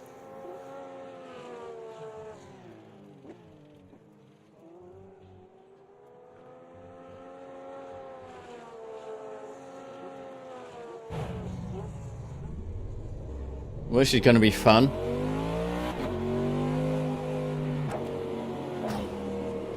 Oops. That's what I get for looking at you lot. I just buggered the car up. I think... Well, I don't know. I haven't done any of the LFM test races, so...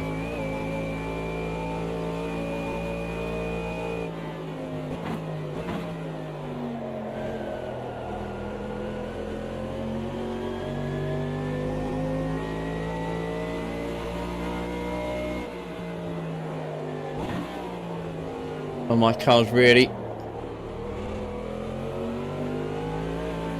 bad.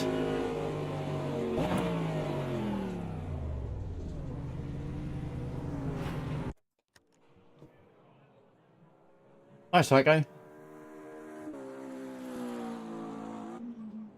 Have you been keeping up with the beta, Psycho?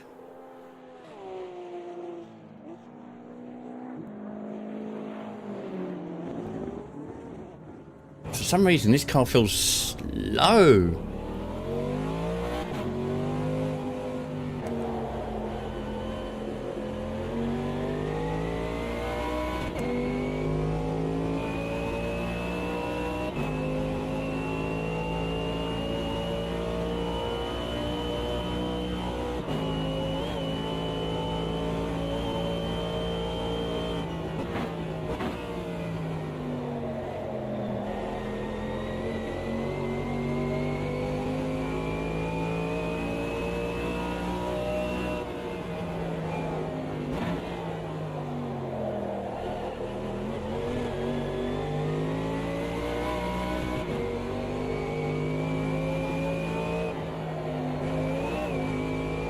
This Merc seems really slow.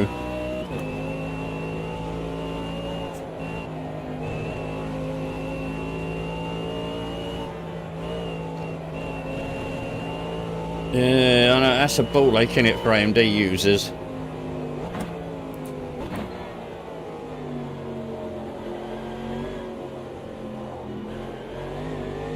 Don't know if I'm going to have time to get a lap in.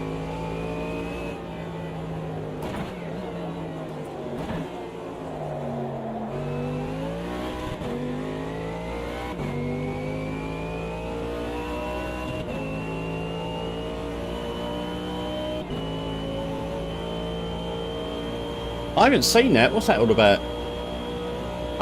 What have you done to sort it? Because I'm sure AMD users will be gagging for that information.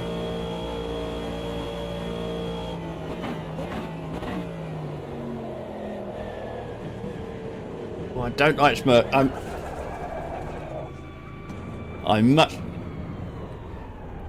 ain't even going to bother qualifying because I'm not going to get a lap in and I'm shit slow. I should have gone for the Porsche. I don't tend to drive the Merc. And it's a Gen 1 as well.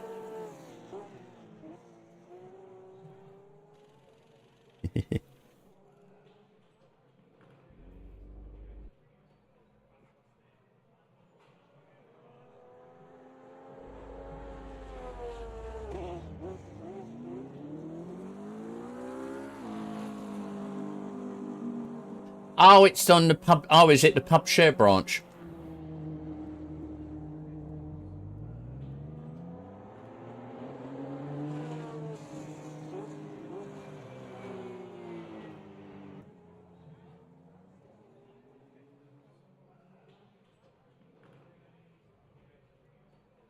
Yeah, I mean it makes you feel guilty because I very rarely have crashes in AMS and LMU. You know, I am an Intel Nvidia user, which is one thing, and just generally speaking, I don't get them anyway.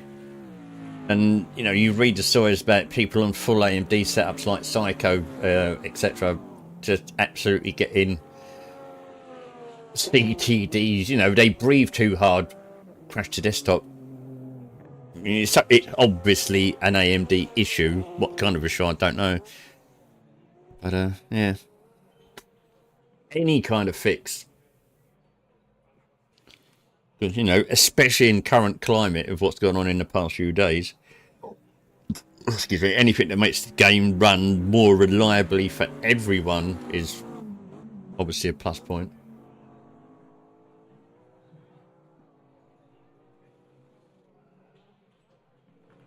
Yeah, I mean, as I said, I found that when I was reviewing LMU before release, the disable full screen optimizations, because it for me at that point, it fixed all the sticky menus, the fact that the sliders were really slow. It just made everything work a bit more fluid. And I was just curious when I said it to you the other day, if it helped crash wise. I wasn't sure because I didn't have a crash back then.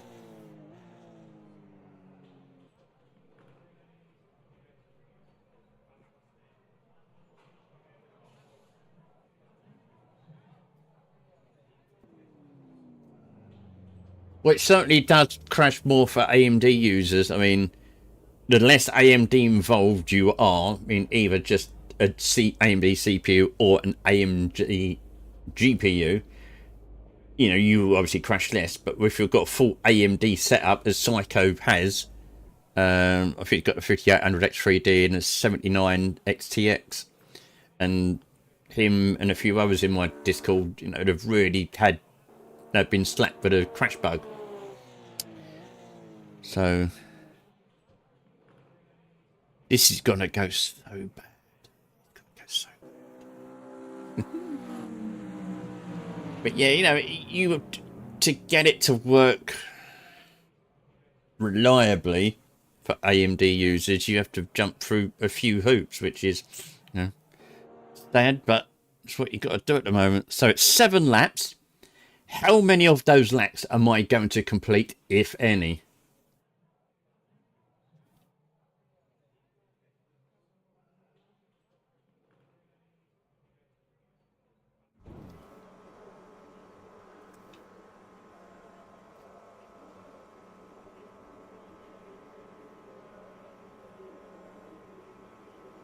Yeah, I mean, it's always been the case that NVIDIA have always had the more reliable, stable drivers compared to AMD, like the what do they call them? Adrenaline drivers, or what the hell they are? I can't remember what the AMD classification name is for them, but AMD drivers have always been, you know, a bit more susceptible to shit going south, shall we say.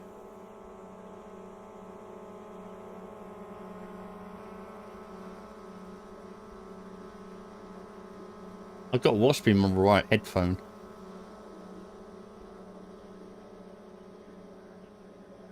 Adrenaline. Yeah, that's right. I thought it was something like that.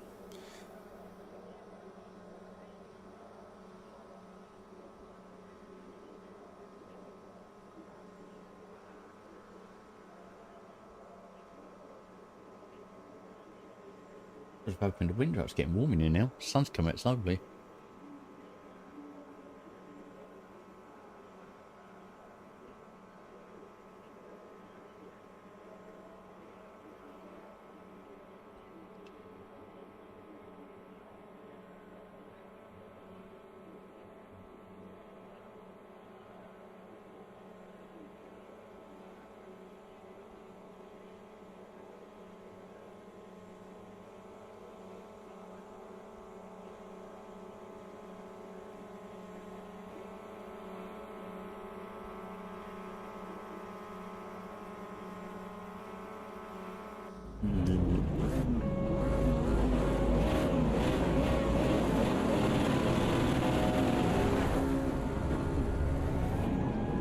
Oh look, I got hit before it even turned round.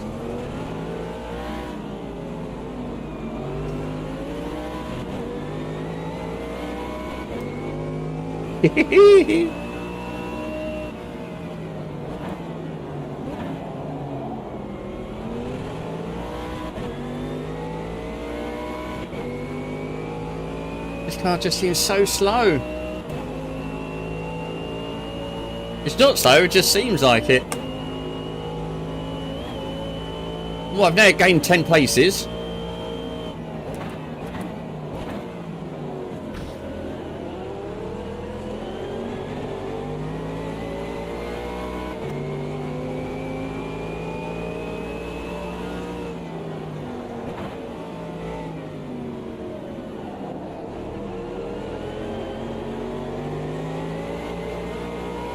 $11 places.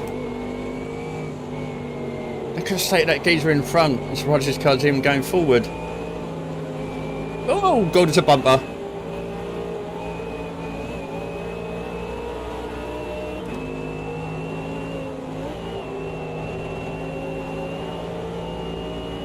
Whoa!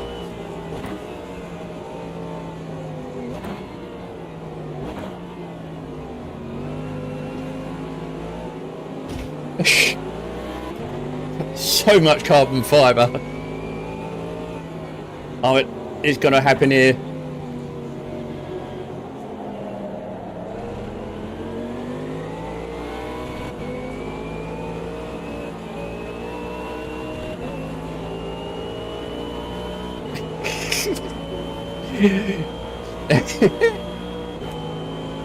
I don't need a car, I need an umbrella because it's raining carbon fibre. This is going to go so bad. It's going to go so bad.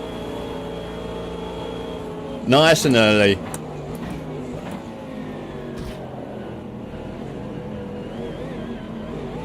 I got pushed out then. Where the fuck did he go?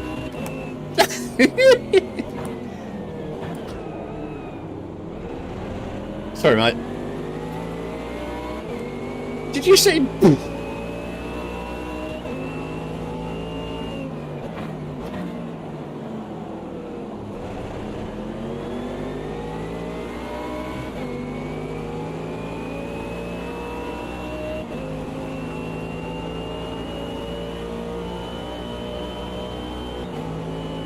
It's so bad.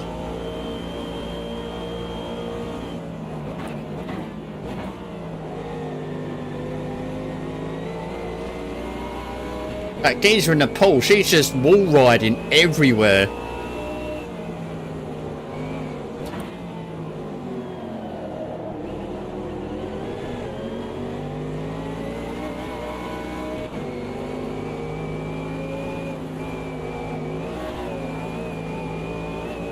He must have watched that NASCAR race.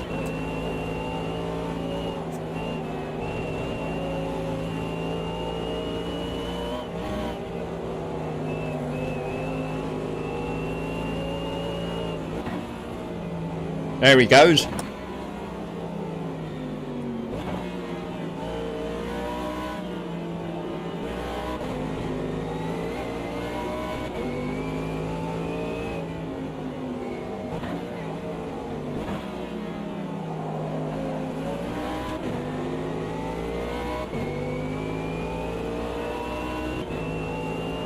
Yeah, it could be visual damage only. There's a distinct possibility. Because I'm surprised that Porsche, a couple of cars in front, is still actually moving. You should see the voice chat on the left side of the screen here.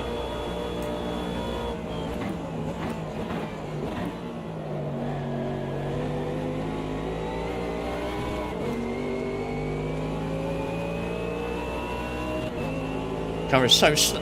Fuck off.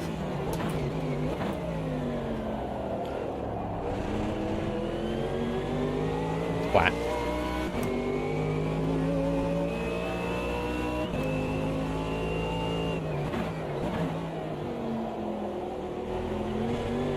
I don't know why, but this car just seems so slow.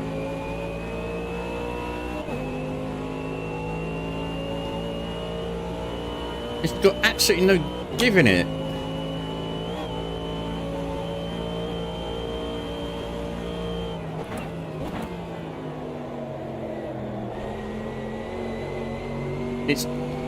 If they had it, I would have picked the Gen 2 Porsche. This Mercedes, this Gen 1, is bloody crap for me.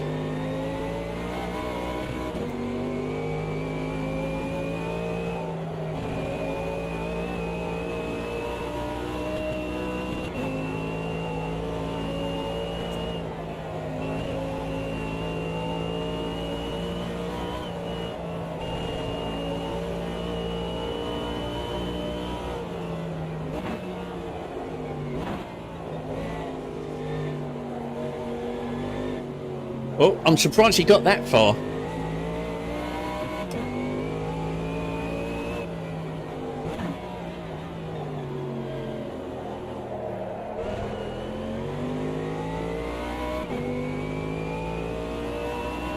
Oil on track.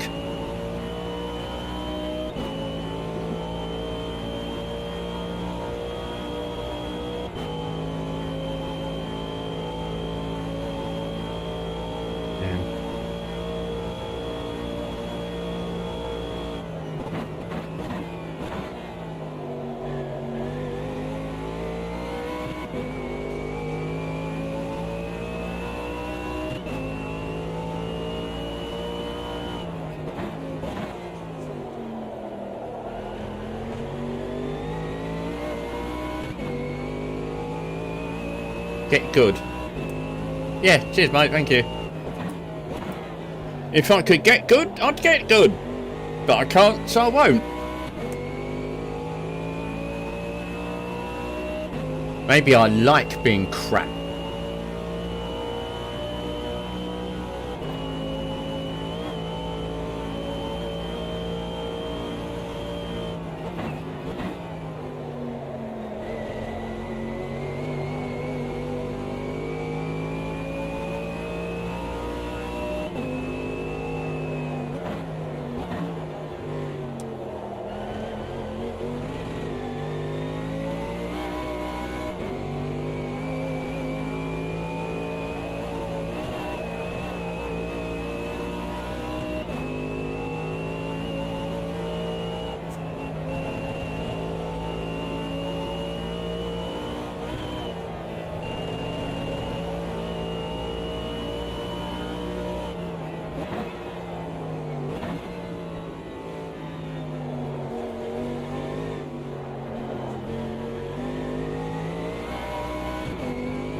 I think it's more likely to be a billion pieces of carbon fibre. I mean, I started last because I didn't qualify, which turned out to be quite a good idea in the end. And now I'm up to 10th without really doing anything.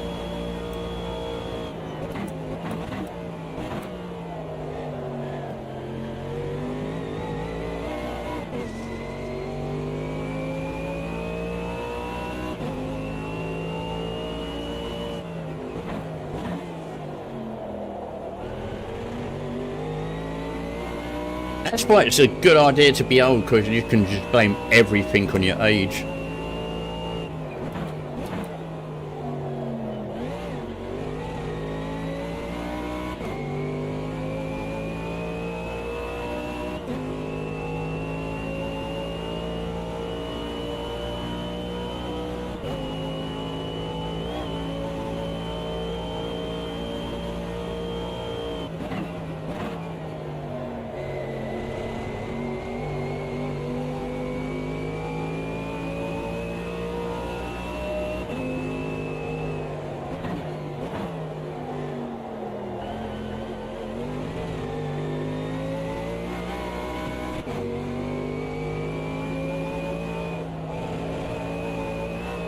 Have a bit of bonnet.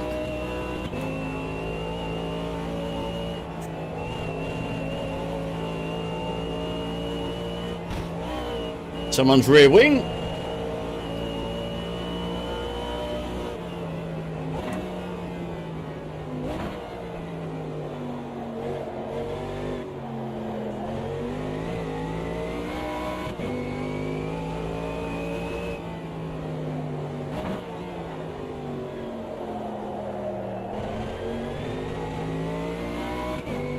Oh, I always blame the younger generation. It's always a kid's fault. I mean, what's the point? What's the point of having kids if you don't blame them for your problems?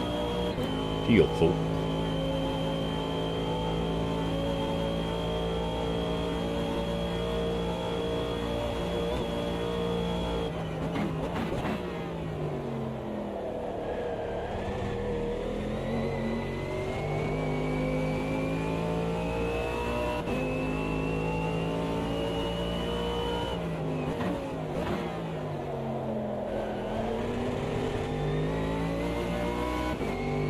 Yeah, it's lovely sim racing pit wall.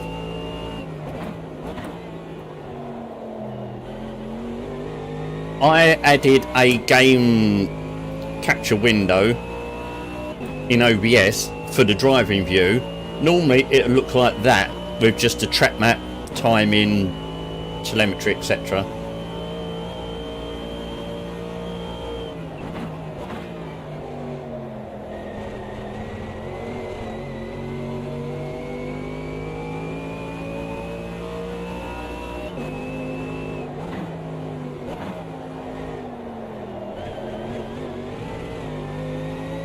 One more lap after this.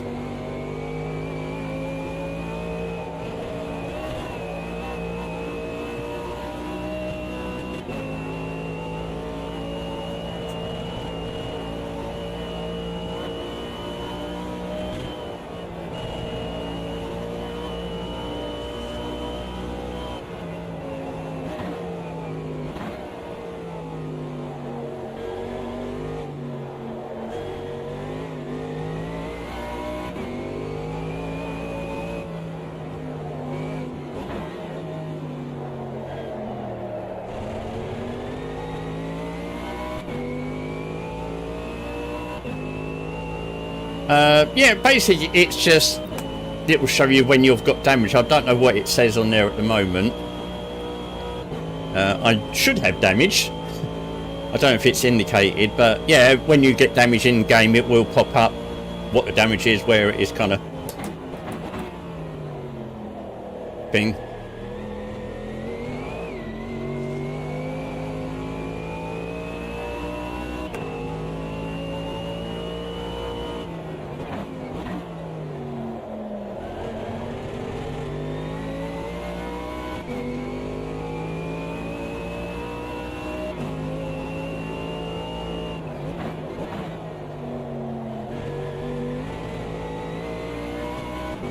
This is actually the last lap, I think, so I don't think we're gonna get there. They're 5 seconds in front, so unless they smack it into the wall.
Yeah, Pitbull, I use it because it's something different to throw into the stream rather than just...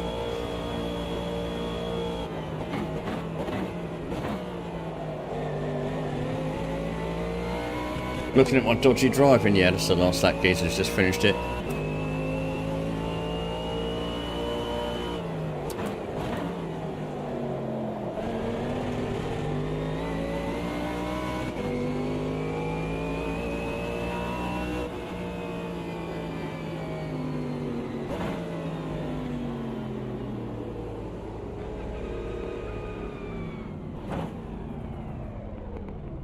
That was interesting.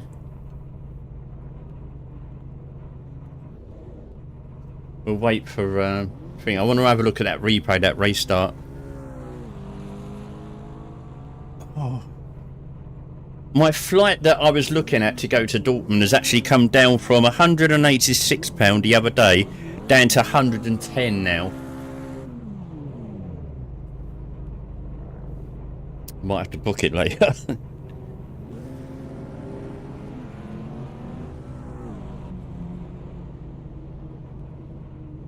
I hate these cool down naps. Basically, I want to save the replay and I want to go away.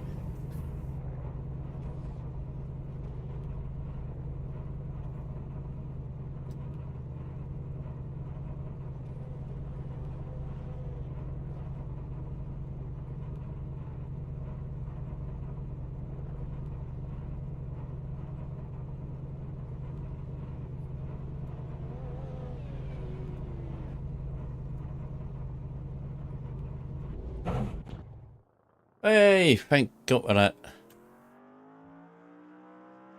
The replay.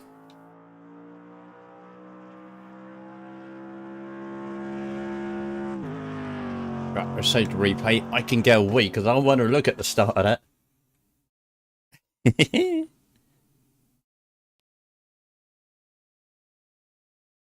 Right, give me 2 minutes. I don't think I'm going to do another race. That Mercedes, I would definitely have been an easy second quicker if I was in a Gen 2 Porsche. I've been driving that a lot. I've been driving other cars a lot as well, but I'm going to leave you guessing which one of those I've been driving. So, before I go and empty my bladder, think we've got for the Gen 2 GT3 cars, or GTD or whatever they're called. What cars have they revealed? Because without going through the teaser stuff that's already gone out, I ain't got an effing clue. You think of that. Well, I'm going to do what I need to go do. I'll be back in a sec.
Oh.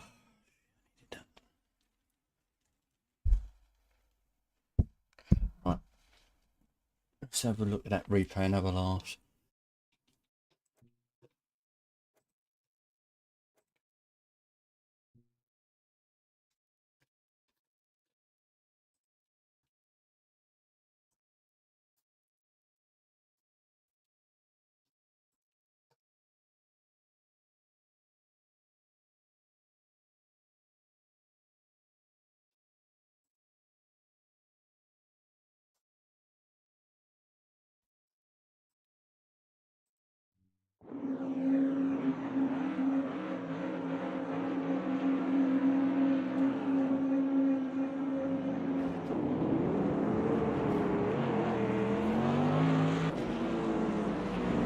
It's where we want. Start again. Okay. Right. Okay. Here we go.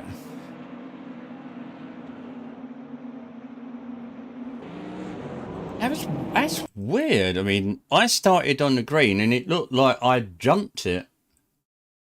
Desync issues. And so we've got a few cars there that didn't start. We've got one car there. One car there.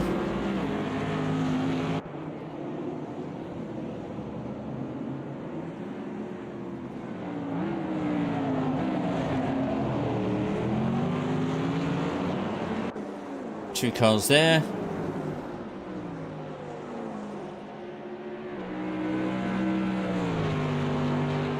Yeah, that Merc is shit in a straight line.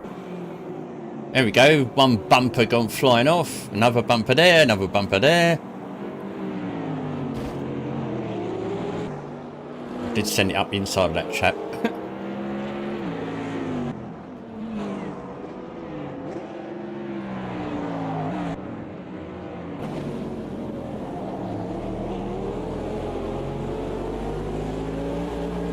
Another one there. Yeah, that Porsche did not care. Another bumper there. think most of the stuff's coming off that bloody Porsche.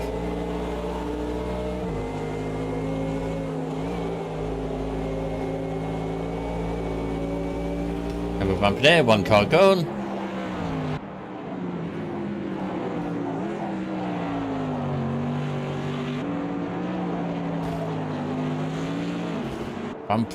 Bumpers everywhere.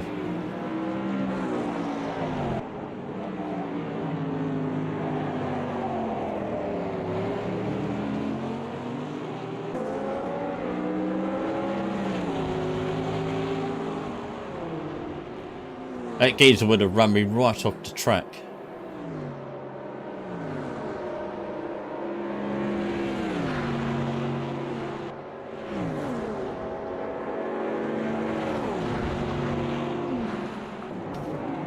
Okay, gone spinning. I did push that geezer off the track, and I do feel quite guilty about that.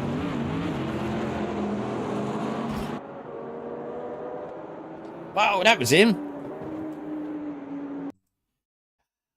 I only ever seen that before back in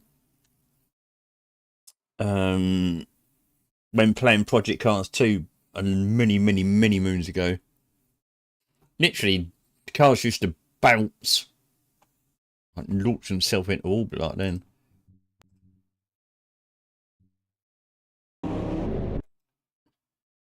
There he goes.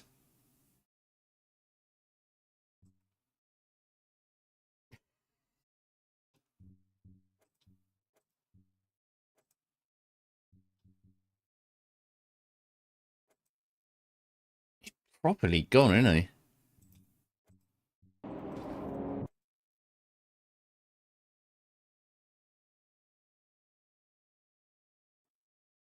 He's at the monitor. He's coming back down to land. That's what he called a desync.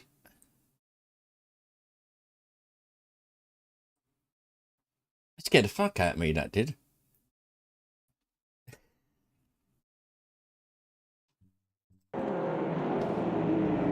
It scared the fuck out of me so much I forgot my braking marker.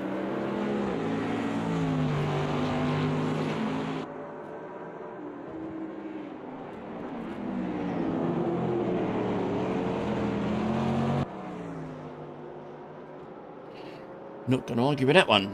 Oh yeah, back in Project Cars 2 days, God, I did see some weird shit. The other one I remember was doing a multiplayer race in Fuji, come out the last turn, and then got 2/3 of the way through the final corner, and then hit a invisible brick wall. Literally, bang! It's like, what the fuck?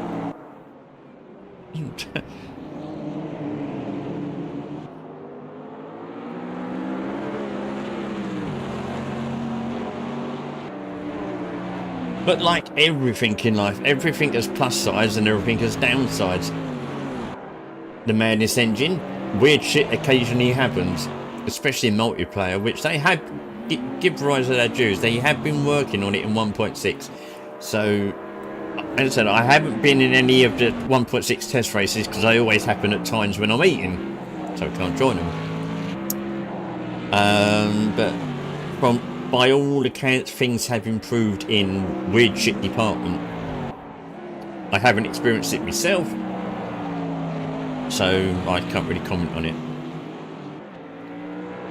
But yeah, as long as it doesn't have stupid desync issues like that, you know, the netcode is generally alright. But the more cars you have in a race, the more chance of weird shit going south. So, hi Dave. Because I think Riser generally recommends capping your races at about 24-25 cars or somewhere in that region, because the further you push the cars past that mark in multiplayer, oh cheers mate, the more often stuff goes wonky.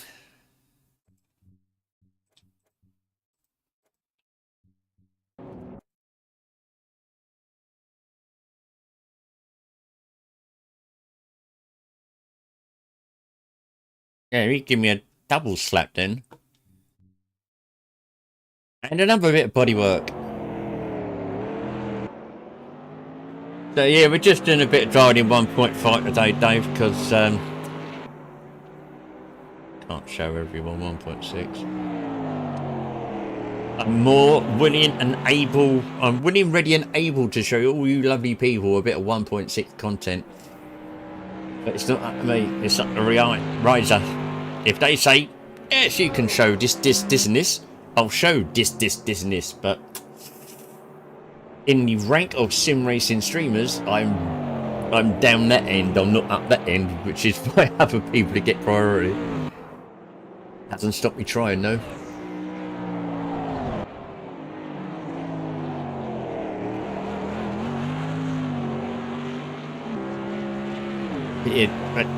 Generally, I tend to avoid open lobby multiplayer races because of what happened here. People can't drive. Or they just can drive but don't care. I mean, if 1.6 drops in enough time, I'm very likely going to make my next Monday Night League, which is currently the Formula 1600 in iRacing. Really fun car. I'd like to make AMS 2 the next Monday Night League, but only obviously if they get 1.6 out in the next 3-4 weeks. We've got round 5 this Monday. We've got round 6, final round Monday following. If they can get it out within a month's time, like the end of November, no, if they get it out by the end of October, then yeah, it's probably going to be 1.6. I don't know what car, what class, what tracks. Don't know. So yeah, if anybody fancies joining a sensible league where people actually get stomped on if they do stupid crap like what we saw in here, just like keep your ears to the ground, have a listen out, and you're bound to see me tweeting all about it. And you're all more than welcome to join. And if you drive sensibly with respect for other drivers, yeah, you're more than welcome. If you act like a twat, you're going to be out on your ass. Simple rule, you know. I only have, for all my leagues, I just have one. Well, no, technically it's 2 rules, but it's 1 rule. I have rule 1, don't act like a twat. Rule 2, Steve rule 1. It's simple, straight to the point. Everyone could or should understand it. So when people act like a twat, they've got no comeback.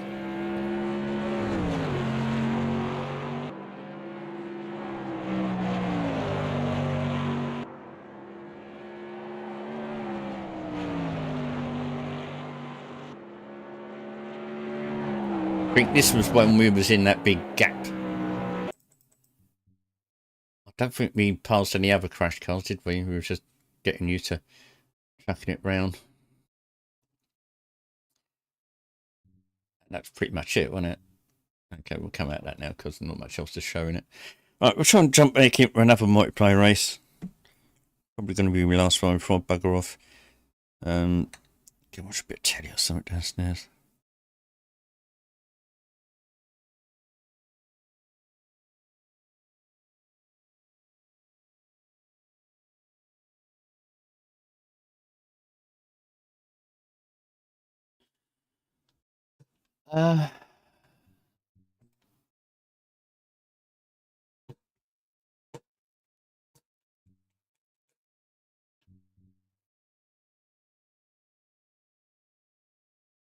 Oh, GT3 Gen 2 at Spa. Don't particularly like Spa.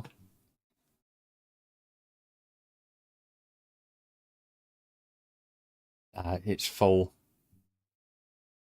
It's full, and or qualifying is nearly finished, so we can't dive in.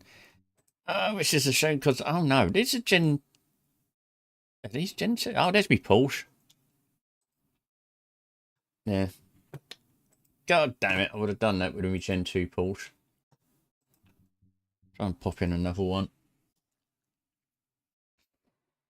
The quicker 1.6 gets here, bloody better, that's all I can say.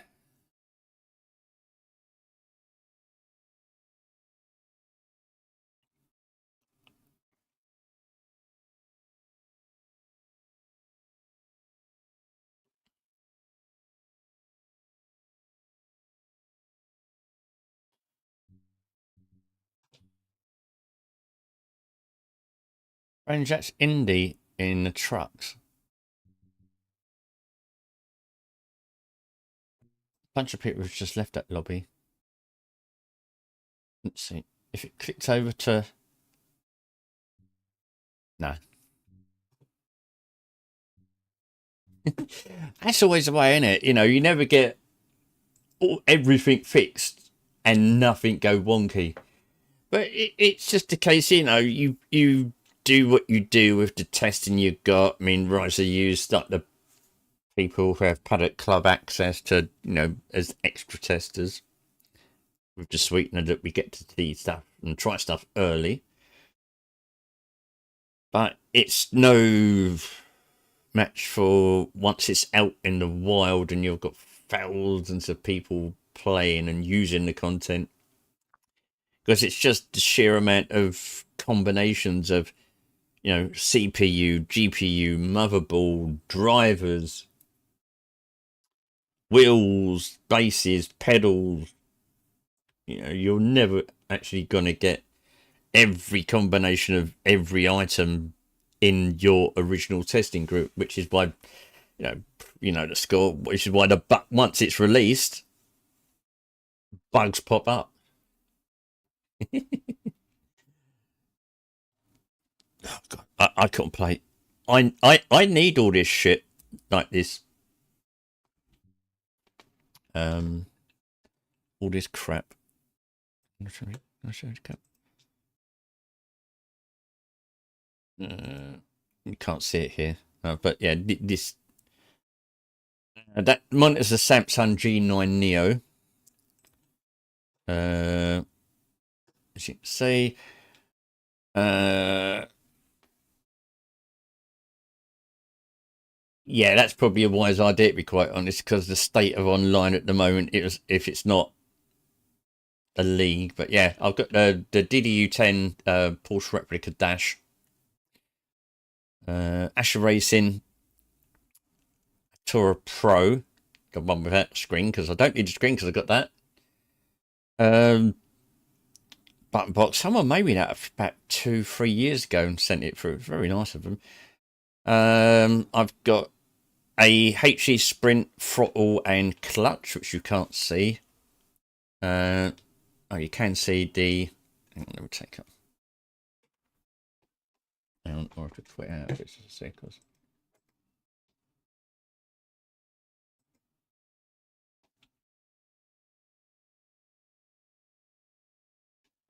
I'll take this off. You can sit back. So yeah, I've got the HE throttle and clutch. I've got the Semi-Cube active pedal as a brake. This thing's fucking awesome. Mental. The Acceleration, the Tourer Pro wheel. You've seen all the buttons. You can see all the clutches. That's your slave clutch. That's your shifters. That's just that, basically an extra button you can put in there. I had the left one as like a flasher. Yeah, 2 clutches. It's got slave clutch. So all you do, I don't have my clutch mapped to my clutch. I only use it when rallying, really, because you can't really use this when rallying. Yeah, I have my right one is your clutch, and that's your bite point. So you pull that one in. Pull that, well, then pull both, right, pull that in gear, pull that one in, and then when you start, you let that one go, and you calibrate that one. I think currently it's on about 22% clutch, and it's all to give you that perfect start. So, and then obviously you just slowly feed it out, and bang. And also, like when you're driving, you can just a lot for fuel saving in endurance races. You can set your slave clutch to maybe say 30%, so you get the drive, but you don't get the the retardation. So it just helps with fuel saving and stuff. But yeah, I love Asher equipment. I've had Asher wheel. I've been using Asher wheels for a few years now, and now fucking built. They are absolutely rock solid. I paid for all this shit myself, so I can say it with honesty. This wheel, best wheel I've ever used. Absolutely solid. It's got a really nice tactile feel to the little funky switches. It's got it's got thumb encoders there and there. It's got thumb encoders there and there. You've obviously got these. With the Atara Pro, you've got a little modifier button on the back for each of these rotaries. And it can either be a single function per turn. So it's 1 to 12. So I could have, say, traction control on one, ABS on another, fuel map on another. But I'd like that. Or what you can do, you can use that as a modifier for a setting. So say I can, on the right one, I can have like traction control, and then this would then be it would adjust it. So say your traction control went from 1 to 12, you put it on TC on the right, adjust it 1 to 12. Do it now. Click now on ABS. Now we can do the ABS 1 to 12. Fuel map. So you see what I mean? The sheer amount of combinations you can actually do with it is, I haven't scratched the bloody surface because, I'm definitely underusing it. Can you map the throttle and brake to the clutch lever with the longest travel to mimic? Yeah, you can map whatever axis you want. So if I wanted to, I could use it as a throttle and a brake. I'm not sure though. Let me think. No, I think you just map it as an axis. I don't think you can use it as a dual axis. I don't know though. I'd have to check. I know where you're coming from. So basically, if for a disabled user, could you map it as a throttle and a brake? So it's all just off your fingers. Possibly. I've never tried, to be quite honest. I mean, let's bring up.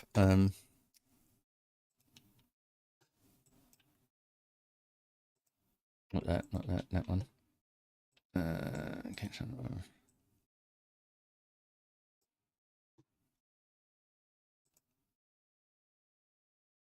profiles, info, status. Yeah, at the minute it's mapped as a clutch. I don't know if you can see it. See, when I pull the right one in, it's 100%, so it pulled the clutch in completely. Whereas the left one, see, clutch 20%. You can adjust those through the wheel. You can also adjust full feedback through the wheel. If you press and hold one button, it will adjust your clutch. You can then adjust your clutch bite point on the fly. Oh, I need to put my finger on charge for looking at that. I'm on 3.54 volts. And then if you press and hold the other one, you'll use the other button to adjust full feedback level on the fly, straight from True Drive. So I think it comes in 10% steps. No, you can. I think you can do it in a coarse one, which is 10, and a fine one, which is 1, I believe.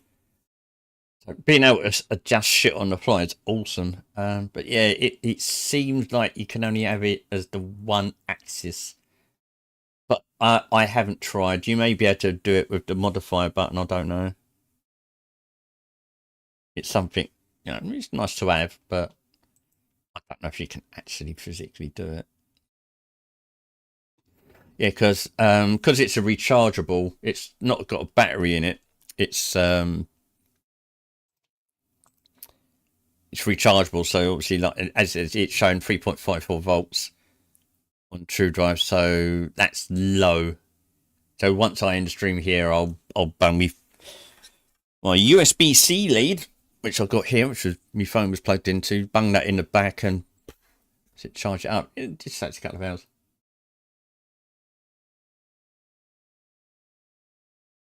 Yeah, I mean, when I used to play like GT Sport, I did try it a couple of times.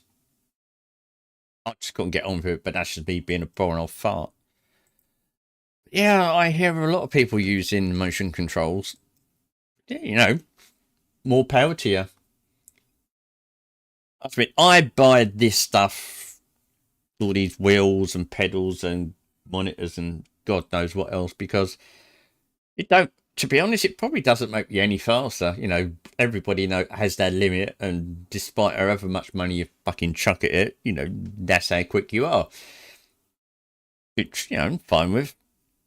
It's more for me.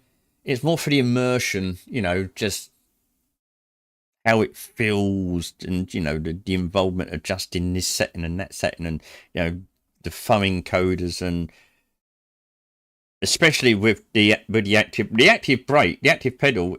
Who did I say to the other day? I think it was one of the guys in the LMU Discord. The USP for the active pedal is probably not what most people would think. For me, it's probably the sheer. But I am living proof that you cannot buy lap time, Woody. You should have known that by now. But yeah, you know, it's for me. The ultimate selling point of the active pedal is just the on-the-fly adjustability. I mean, let's bring it up.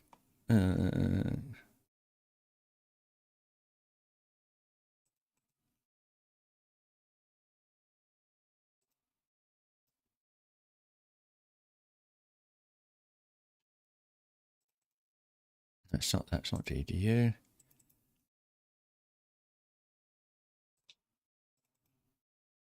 Oh, here we go.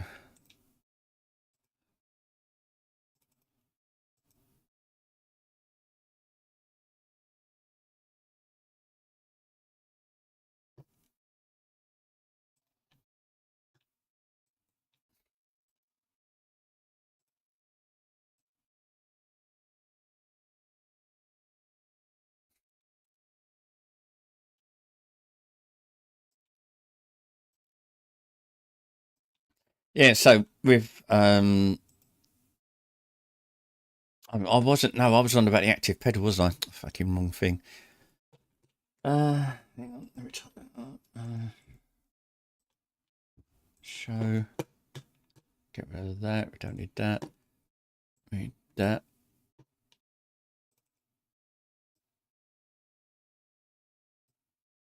There we go. So, you know, as I said, that the on-the-fly adjustability. So if we take the AMS2 profile that I've got my HE Sprint throttle and clutch with a couple of adapters which go into the back of the active pedal, so it's all one unit. It acts as one, so I can adjust the throttle and clutch curve for the pedal from this. I don't need the separate HE app. I can't remember what it's called offhand. So, but yeah, with the active pedal, you've got the basic things like the actual force of the load cell. Well, it's not a load cell, you know, it's a motor, isn't it? Yeah, all the way from bugger all to, oh my god, my leg just snapped. You know, like 150 kilograms is it is akin to putting your foot against a brick wall. It's mental. And then on top of that, you can adjust things like the pedal preload. So at the minute, I've only got 3.4 kilograms of preload on my brake pedal. So if I put that now up to 40 kilograms, so I've got to push through 40 kilograms of force before I actually physically move the pedal. And I can't do it. You know, it will not move. So, you know, I can, there, that fucking, honestly, that is really putting all my weight through that. So, yeah, I don't have it that high, so I just have it right there. And around about 70 kilograms, 75 kilograms, something on that. So, yeah, you've got the force curve there. I have it like that with a little dip there at the top and then coming back up. For wet weather, it's 150 kilograms with 40 kilograms of preload. It is brick wall territory, honestly. But yeah, so I have it there for dry weather generally. For wet weather, I tend to have more of a convex. Is it always getting the wrong way around? But you know the one where it dips in the middle and then raises. I have that as a wet profile. You can adjust the position of the pedal while you're sitting here. So my pedal is currently there. So I can have a pedal there. And that is actually for the pedal movement, you know. So the pedal there, I only have like 10 mil of movement from 0 to 100%. There, you know, I've got 64 millimeters of movement in the actual pedal. So, you know, it's all adjustable. The end stop fittings, damping, don't have that much on it. Friction, I don't really have any friction on the pedal. Things like the effects you can have on it is stuff like motor vibration, which is nice. ABS, very handy. So it just works like a car's ABS. You know, you get that as you're locking the wheels, you get a, and you can alter the frequency of the duff, duff, duff, duff, duff. The intensity of the duff, duff, duff as the ABS kicks in, and also the smoothness. Rather than, you know, you can go like a bang, bang, bang, bang, bang, depending on what hertz you have it at, or you can have a nice smooth, it's like like. If you're using the ABS, be careful, duff, duff, duff, or a really harsh, the fucking ABS is working, no, kind of thing. Traction control, you can have your brake with traction control setting, but that's stupid. If I had to, obviously I'll be using that on the throttle. I don't see no need for it on the brake. G-force setting, I use it all the time. It's very, very, very handy. Really nice effect because it acts like with a motion rig, something like that. I suppose it will be like a motion rig. As you're accelerating, to simulate you being pushed back in your seat, your pedal moves away from you. So from the start of the race, you're accelerating hard. The pedal physically moves away from you in relation to your ass, kind of thing. So, you know, it's to simulate you being pushed back in your chair. Likewise, when you're braking, the pedal will move. As you're braking, the pedal will move. It will move closer to you. It's weird initially, but I find it very nice, very handy. And obviously, you can adjust the amount of movement you get in the pedal, the strength and the smoothness. Brake threshold vibration, that's used for sims that don't have ABS or wheel lock-up simulation, which iRacing doesn't have on the cars. If it's got ABS, fine. If the cars in iRacing have got ABS, I have to use this. And it's basically you set a bite point or an activation point for the pedal. So if you're pressing, you know, you do it by trial and error, so you know it's braking it's locking up at this point, and you just play with it until every time you press it and it locks up, you know, right, that's right. So it's a manual brake lock up stroke ABS setting for sims that don't output that signal. And then brake lock up, obviously for cars that don't have ABS, you have that. But yeah, you know, all on the fly. So I can now go Le Mans Ultimate. Do I want to change those changes? No, don't want them. So now that's my Le Mans Ultimate profile. A little bit different cover at the top there, like there, and so yeah, the mapping, I can do mapping for the throttle and the clutch as well. I've just got the throttle and the clutch on linear, and I'll just do that with, you know, balance it with my foot.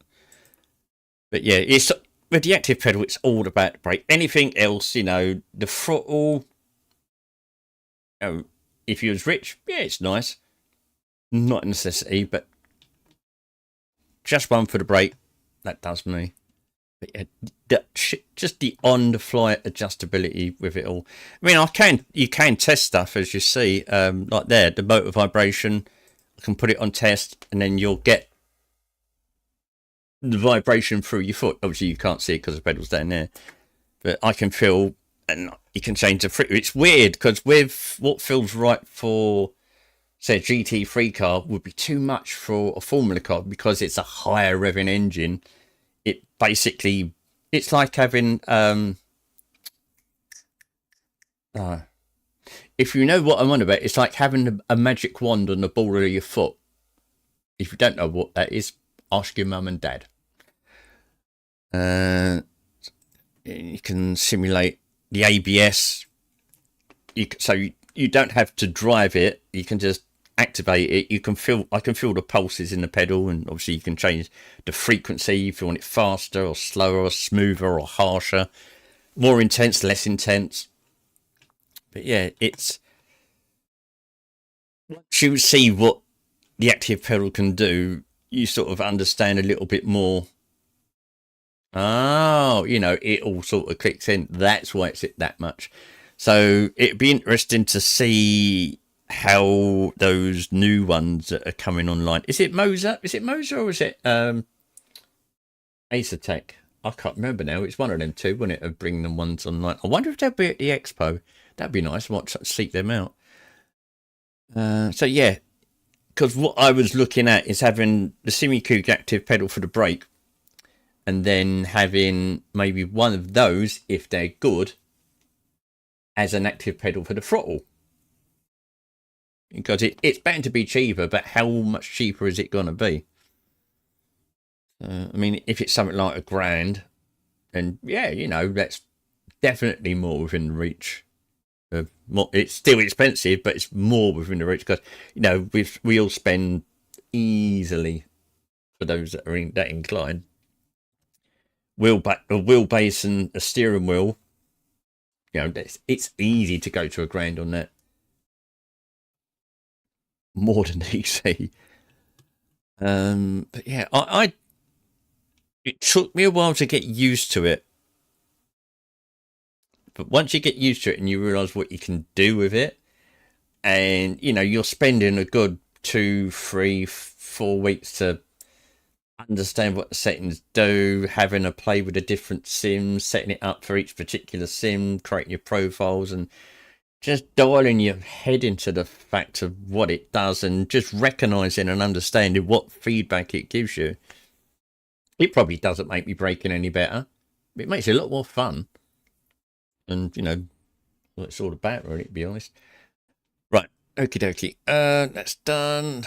It's probably going to be time for me to piss off. Yes, it's definitely time for me to piss off. I've been on it a couple of hours. Yeah, nearly 3 hours, so.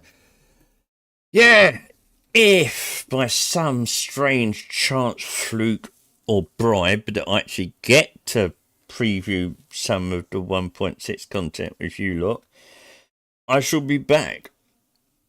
Hopefully at some point over the weekend or before 1.6 releases.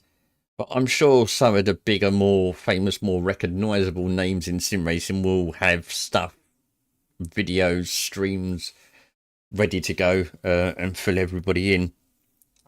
And you never know. Hey, cheers for the fun, man. Thank you. And you never know. They might even get part 3 of the Road to 1.6 update out in the meantime. Yeah, see you later, mate. Stay safe. Or as safe as you can. I'm off to get me dinner. Well, it's not to get me dinner, but actually sit down and make my other half understand that I do have another half. And he's not just sitting on his computer all bloody day. So, yeah. Take care. Fingers crossed that I get some kind of allowance to show something. And, yeah, we'll crack on. Look after yourselves. Enjoy what's left of your Saturday. I'll see you later.